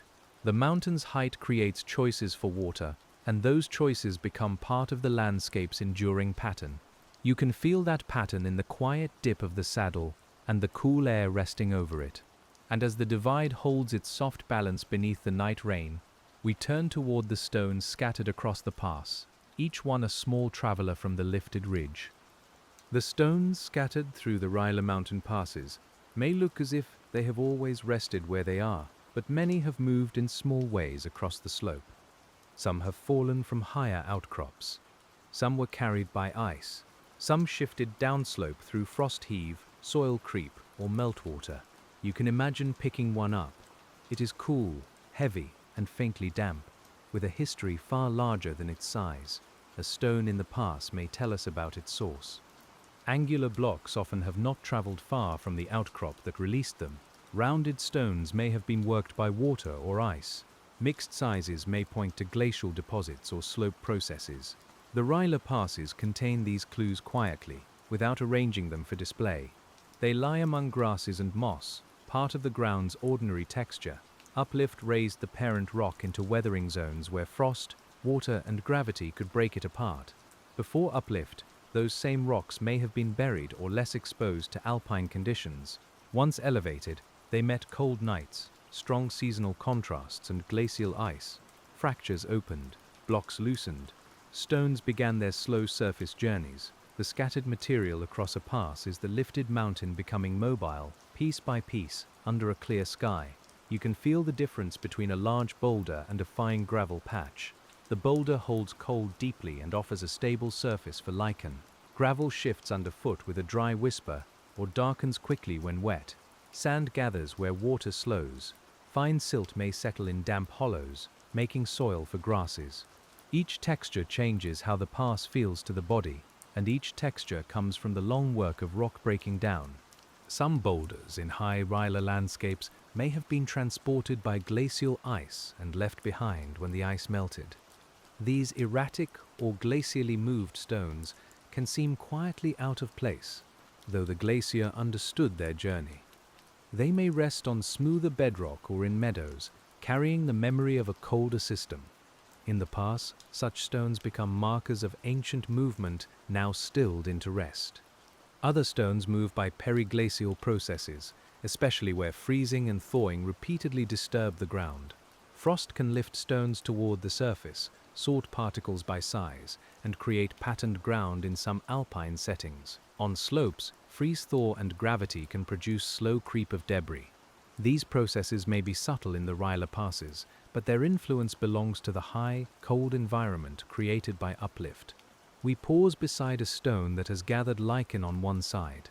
The lichen grows so slowly that it makes time visible. Its surface may be dry and crusted now, waiting for dew or rain to awaken its colors. Beneath it, the rock continues to weather. Around it, grass bends in the night wind. The stone appears still, and yet it participates in air, moisture, chemistry, and life. There is a restful honesty in stones because they keep no hurry. They may move only during rare moments, or so slowly that movement escapes notice. They accept shade, sun, snow, frost, and rain. In the Rila Mountain passes, they help define the path, catch soil, shelter roots, and mark the lowered places through which we pass. They are fragments of uplift held in the hand of the present. And as the stones settle into their long quiet, we follow the faint lines of plants that root between them and soften the high crossing. The plants of the Rila Mountain passes lie close to the ground, as if listening to the stone beneath them. Grasses, mosses, sedges, dwarf shrubs, and alpine flowers occupy the thin soils where moisture and shelter are sufficient.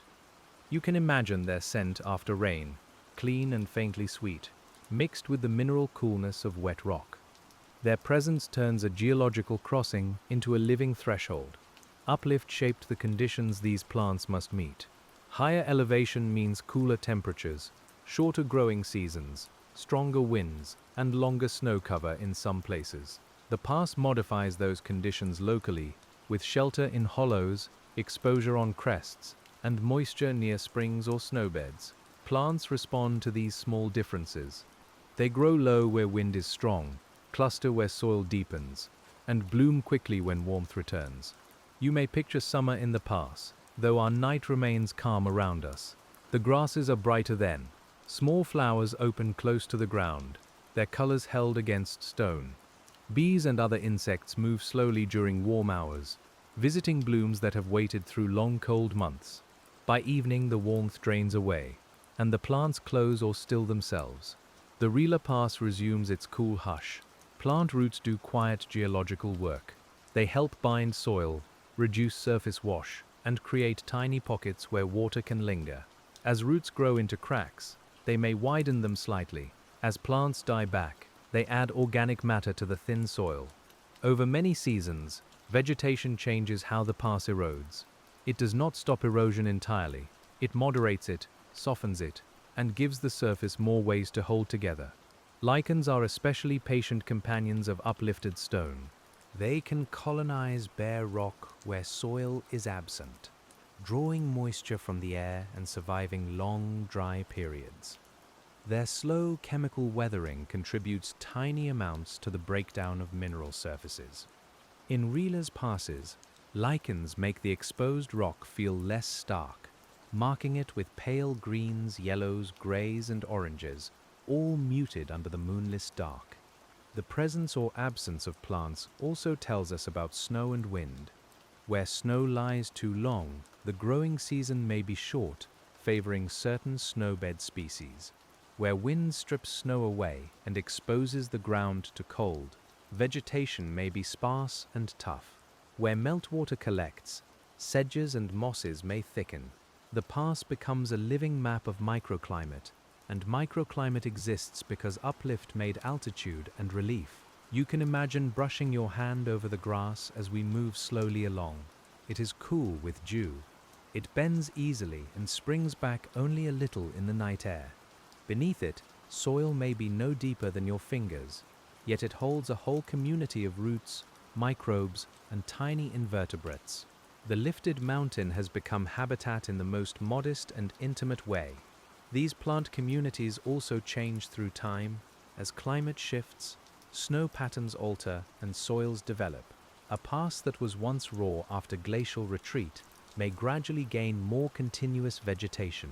A slope disturbed by frost or debris movement may become bare again, then recolonize. The Rila Mountain passes are therefore never fixed surfaces.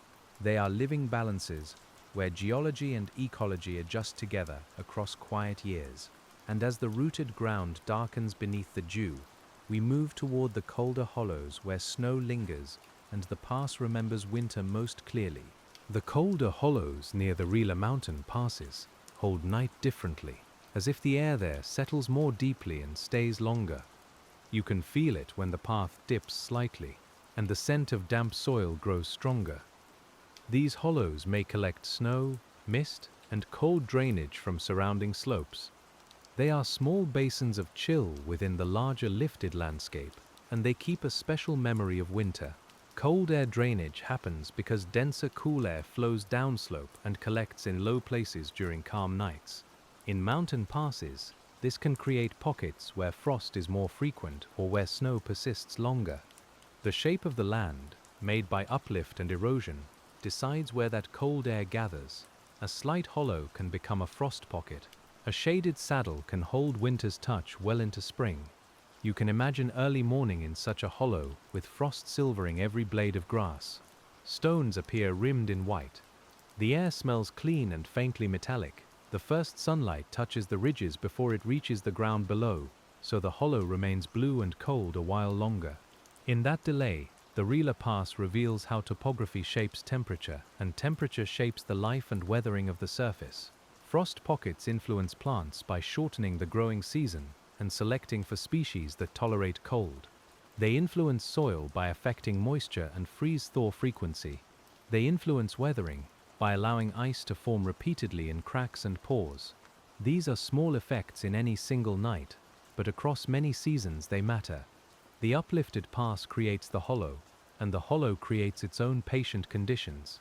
Snow beds form where snow accumulates deeply and melts late. In the Rila high country, such places may remain damp into summer, supporting plants adapted to short growing periods and steady moisture. Meltwater from snowbeds can feed tiny streams that keep nearby soil cool. The pass is shaped by this delayed release of water. It receives winter, stores it in white silence, and lets it go slowly into spring. There is a sleep-like quality to snowbeds, even when only imagined. They cover rough ground, they mute sound, they slow the visible surface of the world. Under snow, stones and plants wait, protected from some extremes and exposed to others. When melt begins, the revealed ground appears flattened, wet, and tender. The Rila mountain passes have known this cycle through countless winters, each one adding its quiet pressure to the land. In the present night, the hollow may hold only dew, but the idea of snow remains in the coolness. Your breath feels slower here. The sound of water is faint, perhaps only a hidden seep under grass. The ridge above is nearly invisible. The pass around you is reduced to sensation, cool air, damp ground, dark stone, and the knowledge that Uplift placed this hollow high enough to keep cold. We do not rush out of it. A colder hollow can be restful because it narrows attention. There is only the next step, the next breath, the slight gleam of moisture on a stone. The great forces of tectonics and climate are still present, but they have become intimate. They are here as a chilled fingertip of air, as frost in the soil, as snowmelt waiting for a season not yet here. And as the cold hollow releases us back toward the saddle, we listen to how silence changes across the lifted Rila terrain. Silence in the Rila mountain passes is not one single thing. It changes with elevation, slope, vegetation, water, and wind. On the open saddle, silence is spacious and bright, even at night. In the hollow, it is damp and close. Near a stream, it is threaded with motion. Near rock walls, it carries small echoes. You can feel these differences around you like layers of air. Uplift shapes silence by shaping the spaces that hold sound. High ridges block distant noise and create sheltered basins. Open passes allow wind to move through, adding a soft current to the hush. Valleys gather water sounds and send them upward faintly. Forest edges catch and soften movement. The Rila passes are acoustic landscapes, formed by the same relief that guides water, snow, and shadow. You may notice that the quiet here is never empty enough to feel abandoned. There is always some small texture, grass brushing against grass, a pebble settling, water moving below, wind touching a ridge, your own breathing. These sounds do not break the calm. They make it believable. The mountain is not silent because it is lifeless. It is quiet because life and geology speak in low tones. The shape of a pass can funnel sound just as it funnels wind. A breeze may become audible where it crosses a saddle. A stream may be heard from one side but not the other, depending on slope and rock. Snow cover can dampen nearly everything, making winter passes feel especially hushed. Each acoustic condition comes from topography, and topography comes from uplift reshaped by erosion. In sleep writing, silence matters because it gives the mind space to loosen. The Rila mountain passes offer a silence with enough detail to hold attention gently, but not enough sharpness to wake it. You can drift among the sounds without needing to identify them all. The landscape remains coherent. The ridge is there. The pass is there. The valley is there. Your breathing continues, slow and even. There is also a geological silence, a silence of processes too slow for hearing. Uplift does not make a sound you can notice tonight. Chemical weathering does not announce itself. Soil creep is almost entirely inaudible.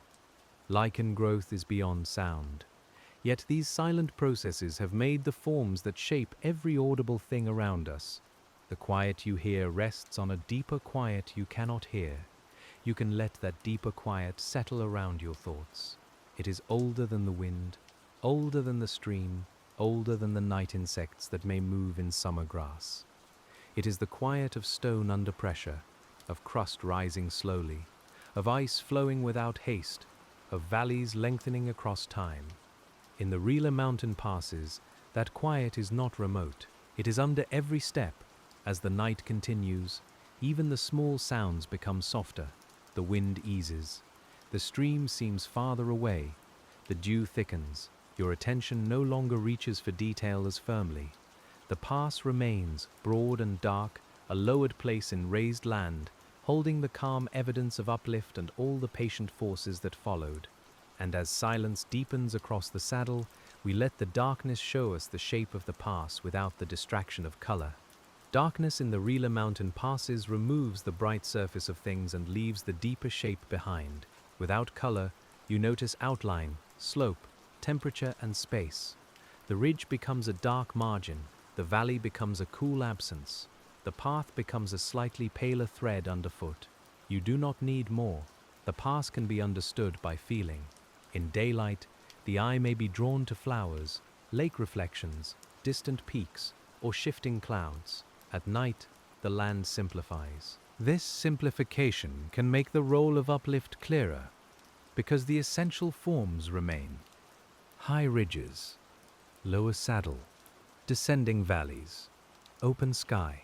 The Rila mountain passes appear almost as pure geometry, though softened by grass, soil, stone, and shadow. Uplift is a vertical story, and darkness helps you sense verticality through the body. Your feet feel the slope, your breath feels the altitude, your skin feels the cold air draining downward, your ears hear water below. Even without seeing far, you understand that the land rises and falls around you. The pass is a pause in that rise and fall, a place where the mountain's high line lowers. The lack of color also allows texture to become more important. Damp stone feels smoother and colder than dry gravel. Grass brushes softly. Moss gives under imagined fingertips. Exposed rock holds firmness. Soil yields slightly where moisture has gathered. These tactile impressions carry the geology into the senses. The uplifted range becomes not an idea, but a sequence of surfaces meeting your quiet attention. Darkness has a way of making time feel deeper. The present moment widens because the visible world narrows. You no longer track every distant ridge. Instead, you rest with the ground immediately around you, while knowing that the unseen slopes continue into the night. The Rila mountain passes are especially suited to this kind of awareness, because they are both intimate underfoot and connected to vast geological histories. The stars, when visible, add another scale without disturbing the calm.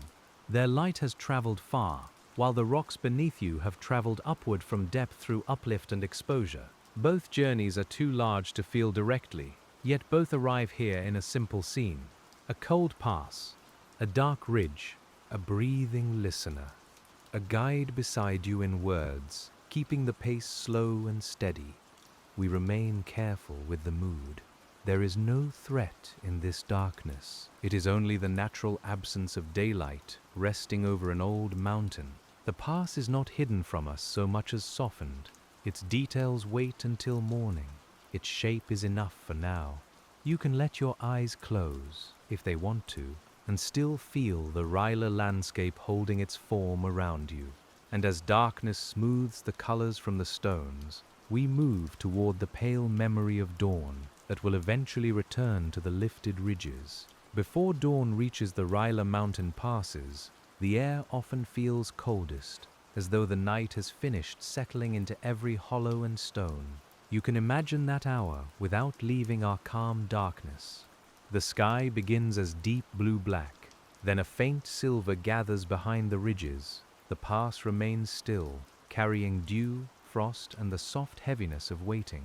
Dawn reveals uplift slowly. First, the highest ridges take light, showing the elevation that raised them above the valleys. Then the slopes brighten, exposing gullies, rock bands, meadows, and the lowered saddle of the pass. Valleys remain shadowed longer, emphasizing the relief that erosion has carved into the lifted massif. The landscape becomes legible again, not suddenly, but line by line. As light moves downward, you can picture the first warmth touching a stone near the pass. Its surface changes from cold gray to pale gold. Dew begins to loosen from grass. A small insect stirs. The scent of wet earth rises more clearly as the air warms. The Rila Mountain passes come back into detail, and every detail seems to have spent the night resting inside itself. Morning also changes water. Frost melts from shaded leaves. Snow patches soften at their edges. Springs become easier to see where vapor or brightness marks them. Tiny rivulets strengthen as warmth reaches frozen ground. These daily cycles are small echoes of seasonal cycles, and seasonal cycles are small echoes of the longer climatic changes that helped shape the passes after uplift. The mountain repeats itself across scales. The first light may reveal how the pass sits between two basins. On one side, a valley opens with forested slopes and a streamline below. On the other, a higher hollow may hold a lake or meadow. The saddle is no longer just a dark pause.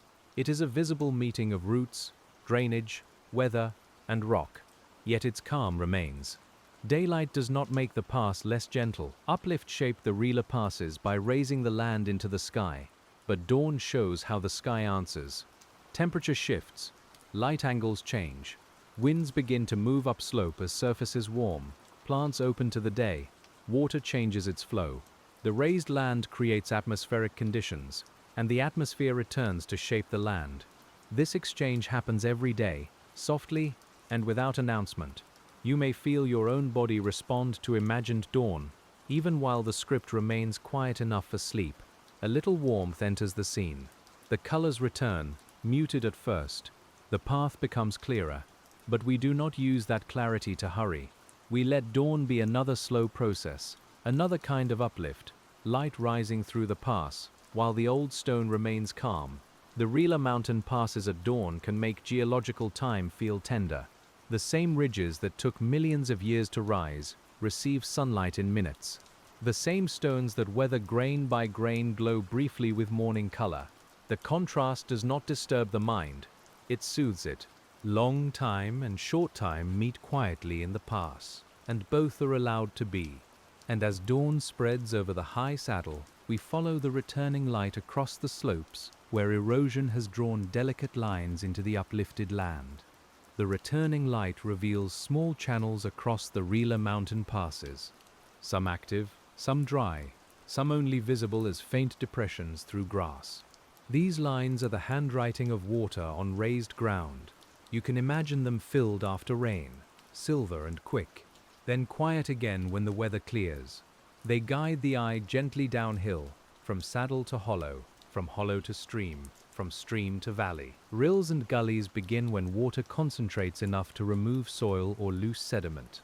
On steep or sparsely vegetated slopes, this can happen more readily, especially during snowmelt or heavy rain. In the Rila passes, vegetation, rock fragments, soil depth and slope angle all influence where water cuts.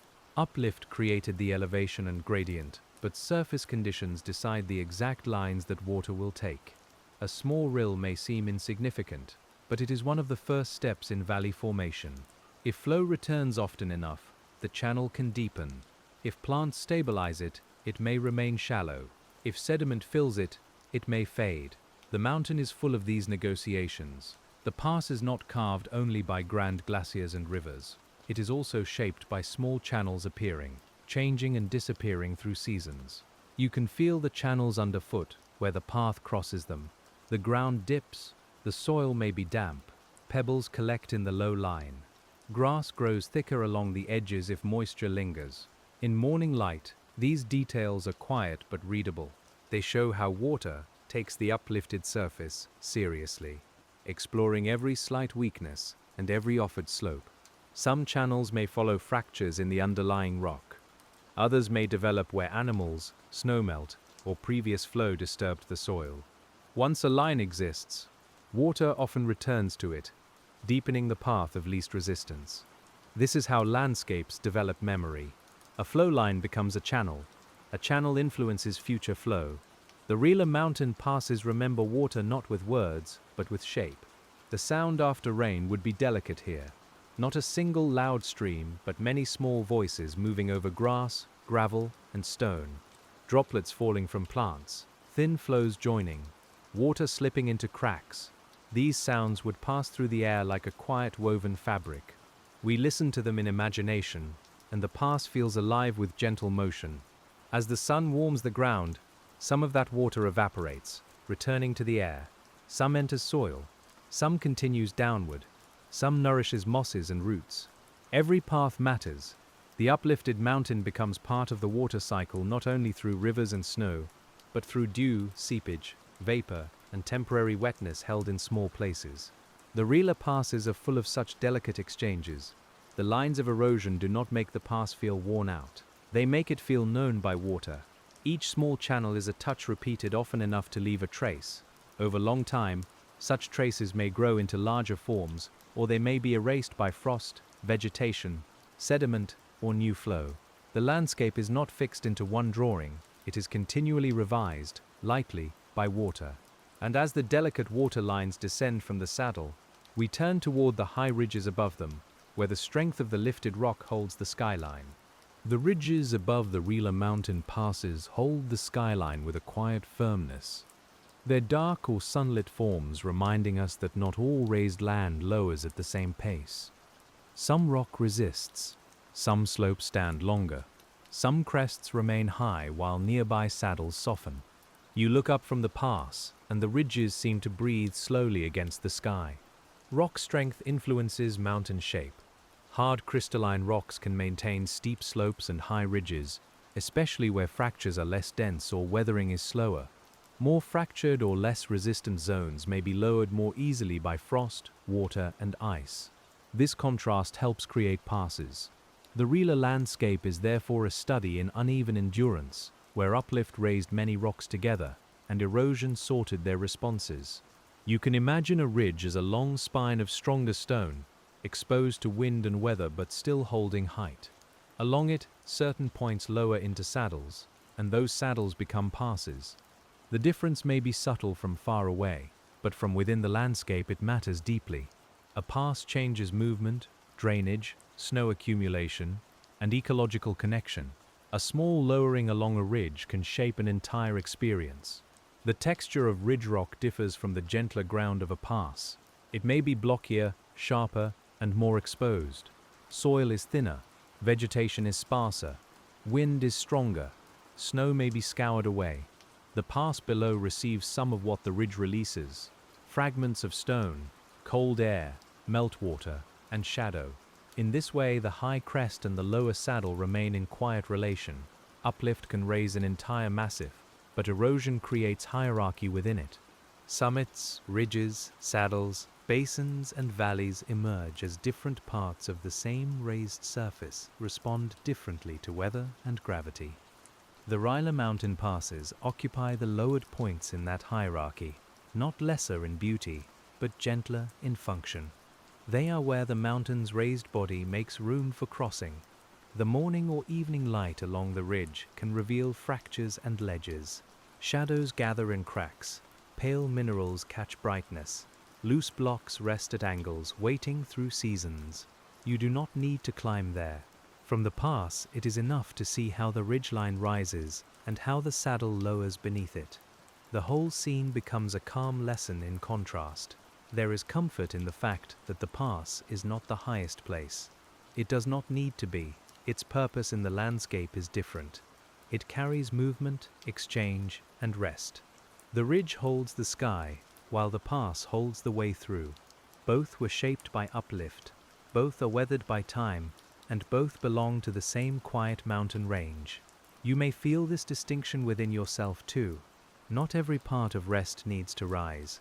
Some parts lower, some parts soften, some parts become passages between thoughts. The Rila Mountain passes offer that inward shape, not as a metaphor imposed on them, but as something already present in their geology.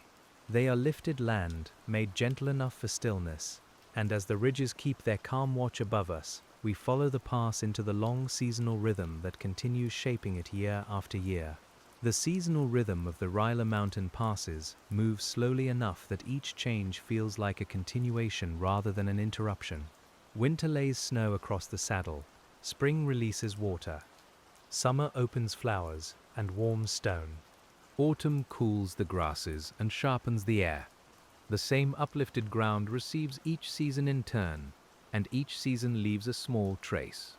Winter quiets the pass most visibly. Snow smooths the roughness of stones and fills shallow channels. Wind shifts drifts from one side to another. Frost works beneath the surface where water is present.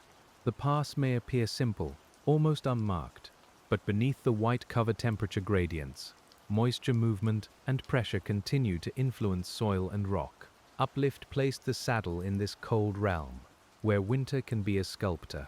Spring is release. Snow thins at the edges. Meltwater runs over frozen ground, then sinks as the soil opens. Streams grow clearer and stronger. Wet hollows awaken with moss and early plants. Loose sediment moves during high flow. Frost-loosened stones settle or slide. The pass changes audibly in spring, not with drama, but with the many small voices of water returning to motion. Summer is brief and full of low life. Grasses thicken. Alpine flowers bloom close to the ground. Insects cross warm patches of air. Rock surfaces heat under the sun, then cool quickly after sunset. Streams shrink, but continue where springs feed them. Weathering slows in some ways and continues in others, especially through chemical reactions, root growth, and occasional storms. The Rila Mountain passes feel open, green and clear. Autumn returns the mood toward quiet. Plants dry or redden. Nights lengthen. Frost appears again in hollows. The scent of grass becomes sharper, and the air seems to carry stone more clearly. Water runs colder. The first snow may dust the higher ridges, outlining the shape of uplift before melting away.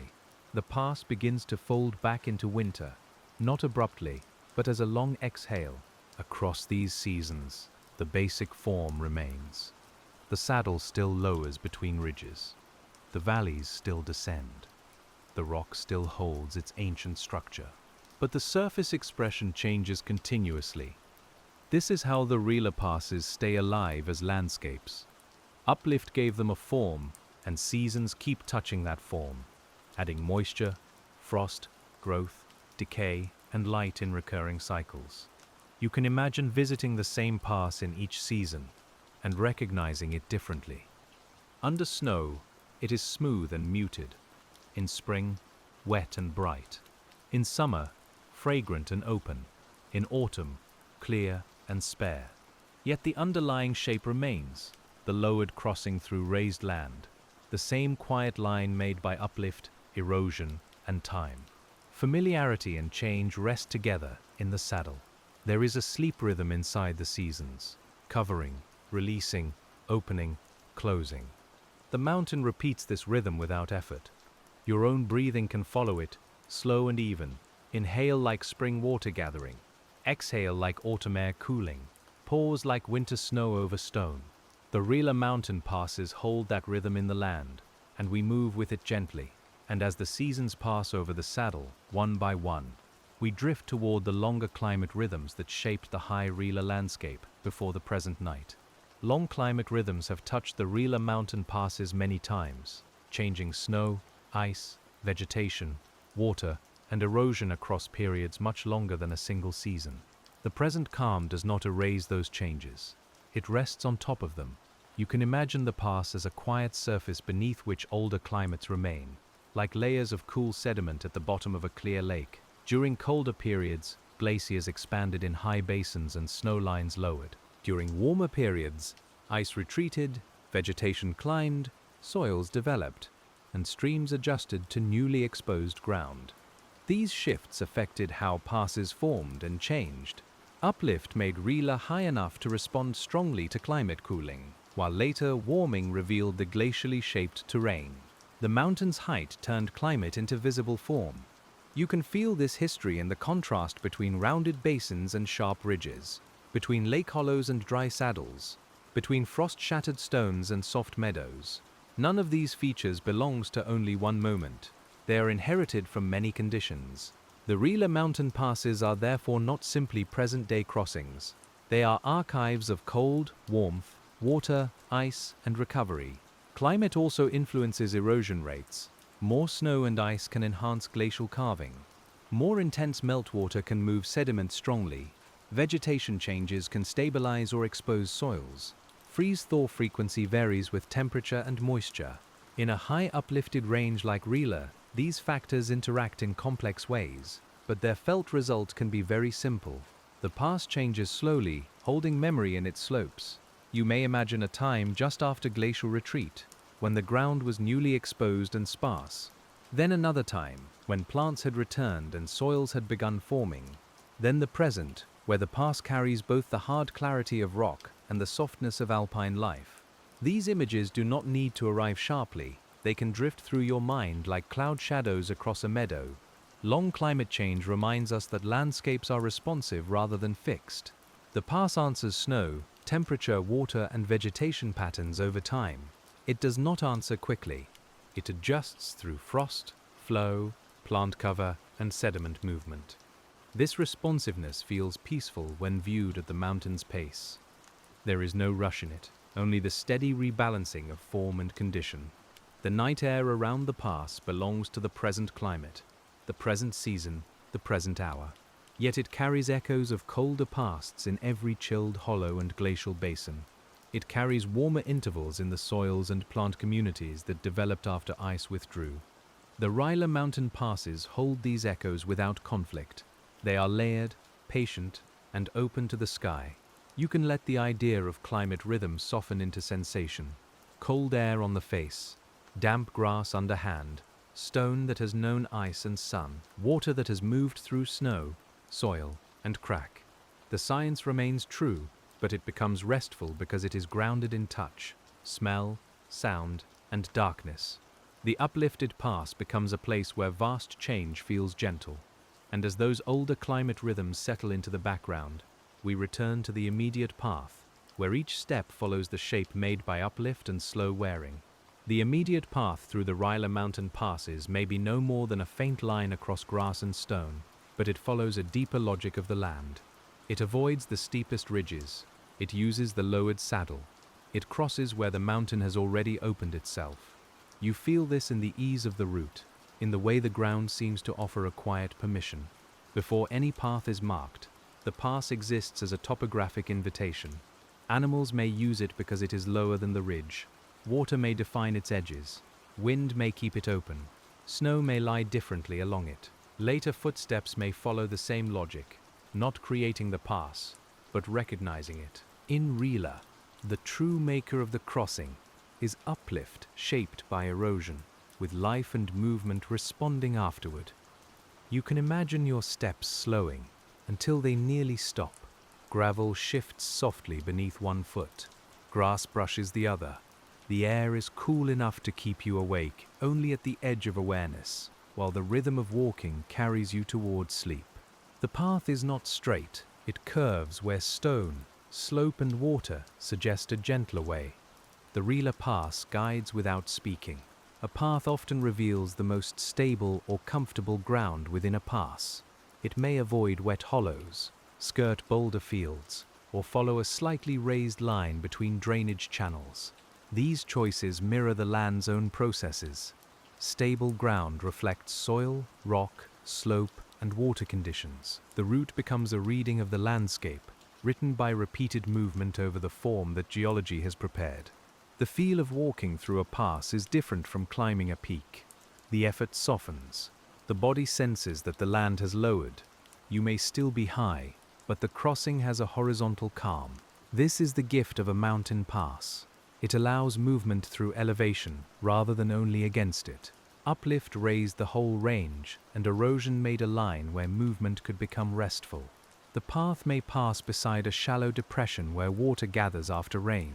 It may cross a patch of firmer gravel, then return to grass. It may pass a boulder with lichen on its upper face and moss at its shaded base. Each detail reflects micro-conditions shaped by the larger form of the saddle. In the Rila mountain passes, even the smallest turn of the path has geological contexts. You do not need to reach anywhere. The script continues as the path continues, slowly, through raised land and gentle darkness. We are not aiming for a summit or an ending. We are only following the calm evidence of uplift through the mountain's lowered places. The pass becomes a way of staying present, because each step is small and each surrounding process is immense. As we move, the valley on one side appears and disappears behind low rises. The other side remains hidden for a while, then opens with a wider view. The saddle is not a single point but a zone, a gradual transition between drainage directions and slope moods. This gradualness matters. It keeps the experience soft. The Rila Pass does not switch the world suddenly. It lets one side become another. And as the path bends through that gradual crossing, we listen for the quiet relation between Rila's high passes and the broad massif that holds them. The Rila mountain passes belong to a larger massif, a high body of uplifted land that gives each individual saddle its context. A pass is never alone. It is held by ridges, basins, valleys, forests, snowfields, and streams, all arranged by the mountain's raised structure. You can imagine the whole range breathing slowly around the crossing, vast but calm, with the pass as one softened place within it. Rila is among the highest mountain regions in the Balkans, and its elevation gives the landscape a strong alpine character. High peaks, glacial lakes, deep valleys and broad ridges all belong to this raised terrain. The passes sit within that pattern, connecting basins and offering lower crossings through the high relief. Uplift shaped the framework, and every pass expresses a local variation in that larger mountain architecture. You may picture the Massif from far away at evening, its upper ridges catching light while the lower slopes darken into forest. From that distance, individual passes may appear as gentle notches or low saddles along the skyline. Up close, each notch becomes a world of stones, grasses, springs, winds, and subtle drainage. The large and the small are joined. The pass is both a tiny detail and a necessary part of the whole. The uplift of a massif can occur through complex tectonic histories, including faulting, crustal thickening, exhumation, and regional movements. We keep those terms soft tonight by tying them to what they make visible. A high block of old rock, valleys cut deep, passes lowered between ridges, glacial basins near the crest, streams descending outward. The technical story becomes a calm landscape you can walk through. The Rila Mountain passes also show how a raised massif is not a single uniform surface. It is dissected by drainage, altered by ice, and varied by rock structure. Some areas remain high and rugged, others open into saddles and basins.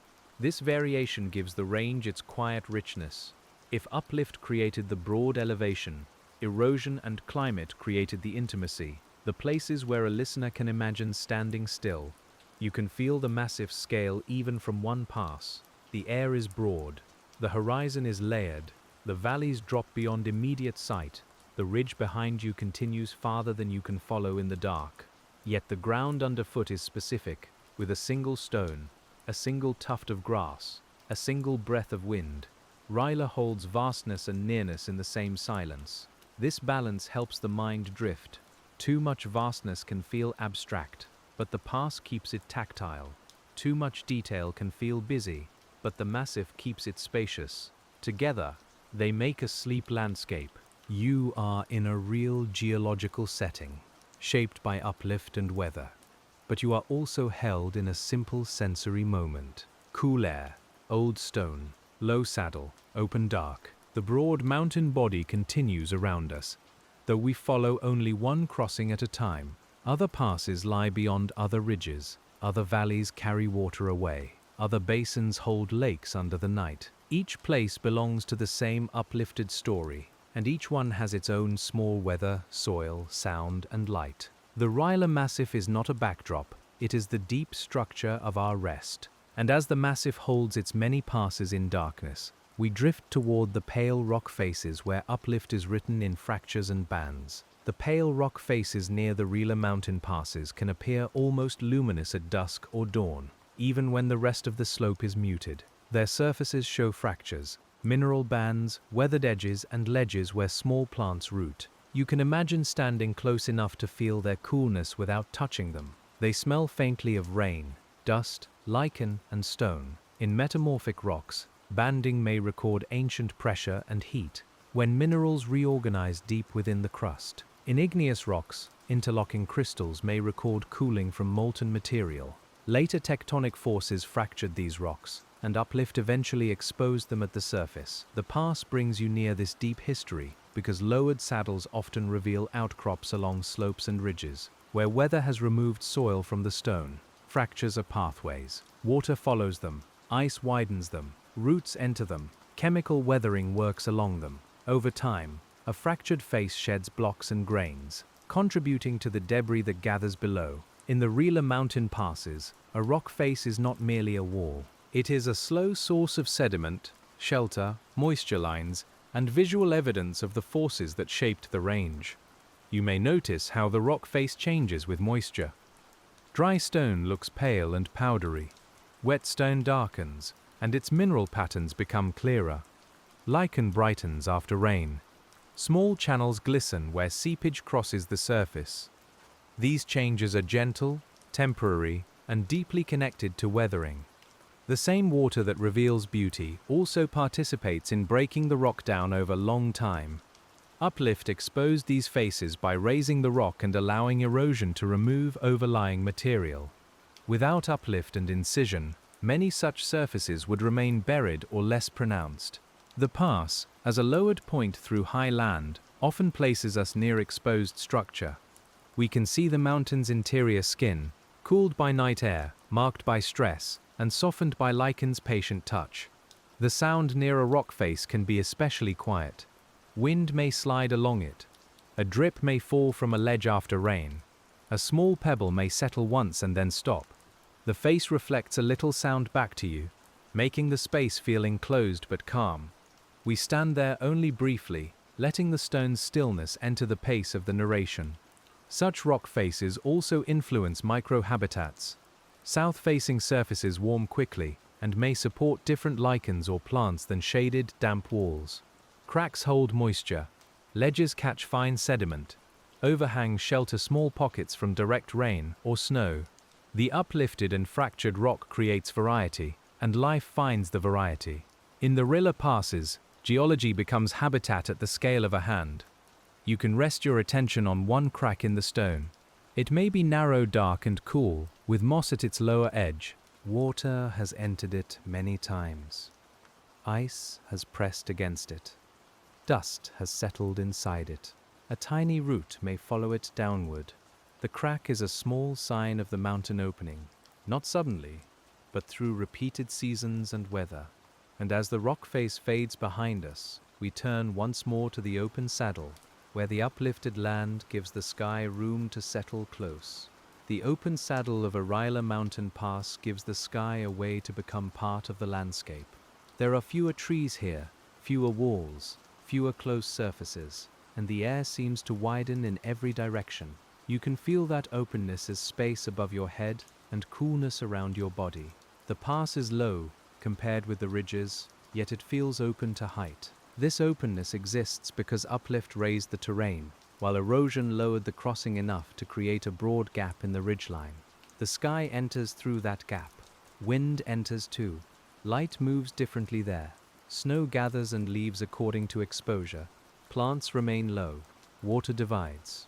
The pass is therefore a physical opening, but also an atmospheric one, where the raised land and the moving air meet. You may imagine clouds crossing slowly over the saddle. Their shadows move across grass, stone, and shallow channels. A cloud does not need to know the geology below it, yet its shadow reveals the form of the pass as it travels. It darkens one slope, then another. It slips across the divide. It moves from one drainage toward the next, following wind shaped by the same ridges that uplift created. At night, the sky settles differently. It is not above the landscape only. It seems to rest in the pass, filling the open space between ridges. Stars appear over one valley, then over the saddle, then over the next. The Rila Mountain passes become quiet rooms of air, open at the top, grounded by ancient rock and held together by the softened line of the horizon. The feeling of sky can change how the body rests. In enclosed forest, you may feel sheltered by nearness. In the open pass, you feel sheltered by scale. There is so much space that the mind stops pressing against its edges. The uplifted mountain has lifted you into the air, and the pass has made that height gentle enough to inhabit without strain. This is part of why Uplift shaped not only landforms, but experiences. It changed how light arrives, how clouds move, how cold gathers, how far a view can reach, and how silence is held.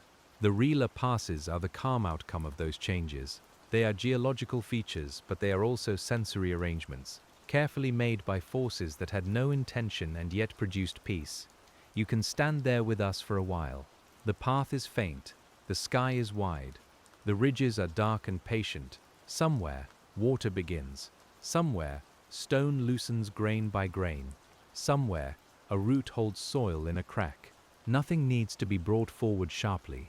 The pass holds all of it at once, and your attention can soften into the whole. And as the sky rests over the saddle, we move with the gentlest downward slope toward the next valley, where the pass releases us without ending the mountain. The downward slope from the Rila Mountain Pass becomes so gentle that you hardly feel the change at first. The ground only leans a little more toward the valley, and the air grows softer as it descends with you. Grass gives way to darker soil, stone settles deeper into the earth, and the faint sound of water becomes steadier below. The lifted ridges remain behind, quiet in the dark, while the pass releases you with the same patience that shaped it. You do not need to look back for long. The saddle is still there, lowered between high forms, holding the memory of Uplift in its calm curve. Above it, wind continues to cross the ridge. Beneath it, water continues to divide and gather. Around it, frost, roots, snow, and time continue their small, faithful work. But you are drifting lower now, into the sheltered hush, where the mountain's height becomes forest, stream, and cool valley air. The stones beside the path are damp with night. Moss darkens around their bases. A thin stream moves through the valley floor, carrying clear water from the high pass, and its voice is quiet enough to become part of your breathing. The Rila Mountains no longer feel distant or high. They feel close and settled, as if all that deep uplift has softened into this one slow moment of rest. Far above, the passes remain open under the dark sky, shaped by forces too old and slow to trouble sleep. Down here, the valley receives their water, their weathered grains, their cold air, and their silence. You come to rest where the slope eases, where the stream keeps moving softly through shadow, and where the raised stone of Rila has given itself, grain by grain, to the quiet ground beneath you.